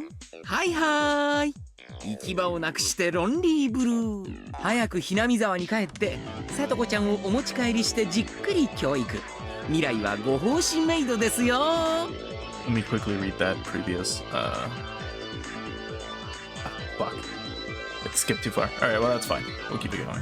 ではひなみ沢にバイクで帰りますか。キーを入れてカチッとカチッ。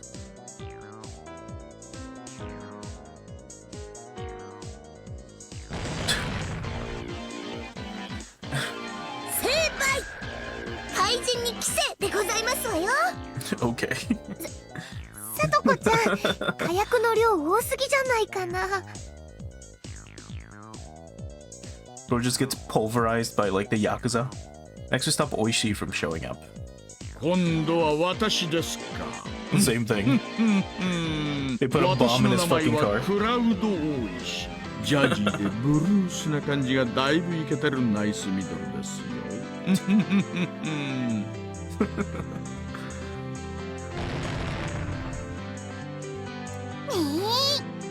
成敗なのです。そして忘れちゃいけないのがお姉へのアフターフォロー。ささお姉、可愛らしいお人形さんですよ。よかったでちゅね。And the doll will explode. なんだか納得いかない。で、最後にはお社様の怒りを鎮めなくちゃならないと。では最後のお役目よろしくね。踏んじばってすまきにして吊るして3日かけて沈めるんでしたっけ？面倒くさいですから、ここは一気にいっちゃいましょう。ガボガボガボガボガボ。これにて一件落着。The end.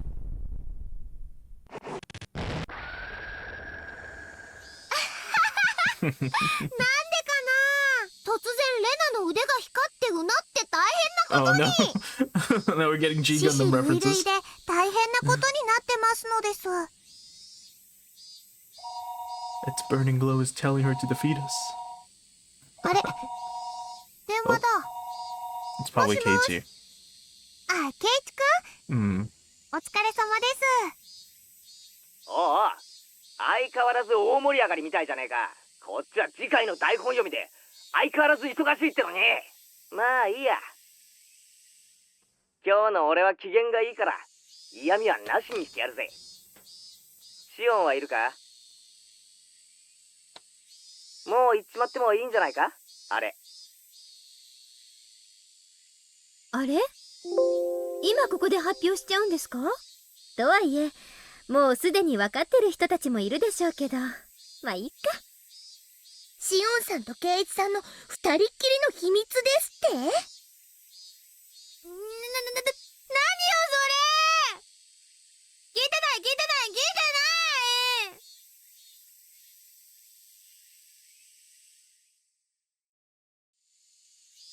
Okay, K-chan, let's hit it at the same time. 1, 2, 3. The main character of the next story will be Shion. What? まあつまりはそういうことです。初登場以来ダントツの人気ナンバーワン。姉妹キャラでも遅れ登場した片割れの方が絶対に人気が出るってのはギャルゲー全盛時代から決められたお約束ですし。わけわかんねえことはどうでもいいよ。とにかく俺はそのシナリオでは主人公のお役ごめん。風の噂が俺のボイスを超えてるとか。Oh yeah, he technically doesn't have a portrait yet. 俺の苦労を少しは思い知れ。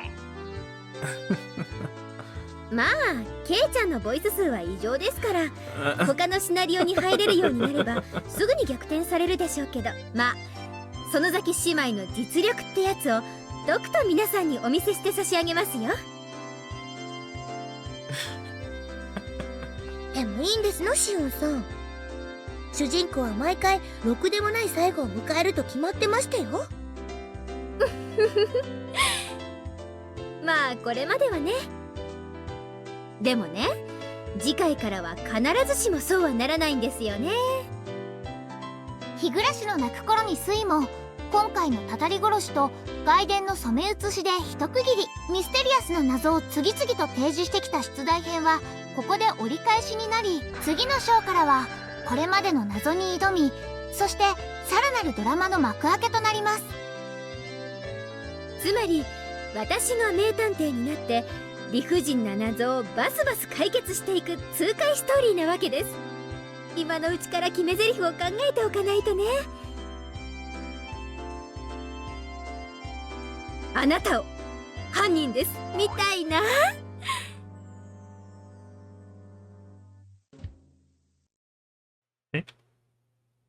納得いかない納得いかない。御三家の秘密に近づきすぎて閉じ込められていたぶられて、如旦那最後遂げる役に決まってる。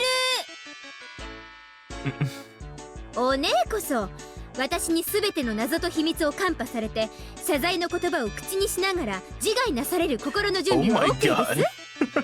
お社様のたたりの可能性はなしなのですか？さて、そのしーちゃんが主役の目明かしに進むためには新しい警察資料が必要です。はじめからを選んでゲームを開始すると主人公にシオンが追加されているので、それを選んで進めてください。鬼隠し、綿流し、そしてたたり殺し、この3つのシナリオを重ね透かして皆さんにはどんな真実が見えてくるでしょうか。推理はまとまるどころか、ますます煙に巻かれていくだけ。レナも全然わからないです。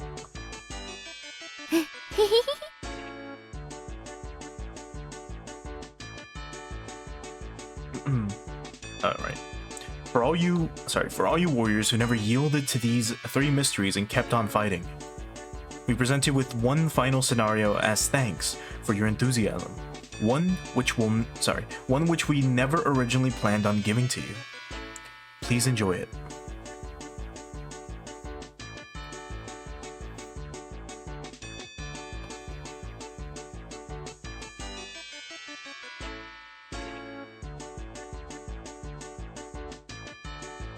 Man, this one was really short. I was honestly expecting the all cast review session to take like an hour, because that's what it usually takes, or that's how long it usually takes. I mean, so now I feel bad, because again, I probably should have looked it up, and yesterday we could have tacked it on to last night's stream, but I was a little tired, and I was like, you know what, let's not. So that feels fucking terrible. But if you're watching this on YouTube later, I mean, all of this is going to be cut together anyways, into one video. And the finale, and then the all-cast review and everything. Huh. What an interesting cast review. Well, I guess, here, let me swap on over to the ending screen. But yeah, that was Tatarigoroshi. Again, a really, really, really interesting chapter. Like I said, we're gonna, like, after the holidays, we're gonna do the chapter review, the post-chapter review discussion, and I'll give some more in-depth thoughts about what I think is going on, like my theories and everything. But that will just have to wait until at least the week after next week at the earliest. After that, we'll be able to finally start the final chapter, which is gonna be, what's the name of it again? Himatsubushi. Yeah, Himatsubushi, which is going to be chapter 4. And now I'm like really, really interested to see how that's going to turn out. I mean, I've always been interested in to see how, like, just to see how chapter 4 would be after chapter 3, but I don't know, I'm even more excited now. Because remember, so far, like, every chapter has had like a main girl that you focus on. For example, chapter 1 had more Rena, and then Mion was kind of like another secondary character. But Rena was the primary focus, right? Chapter 2 had Mion and Shion, right? Chapter 3 had... oh my god, I'm blanking on her name. Satoko. In chapter 4, I assume, will focus on Rika. And if Shion's the protagonist, how the fuck is that gonna work?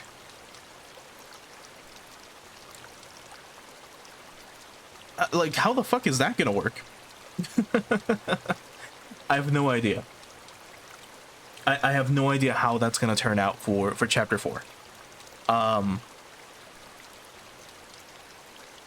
But it, like I said, it just gets the old noggin jogging.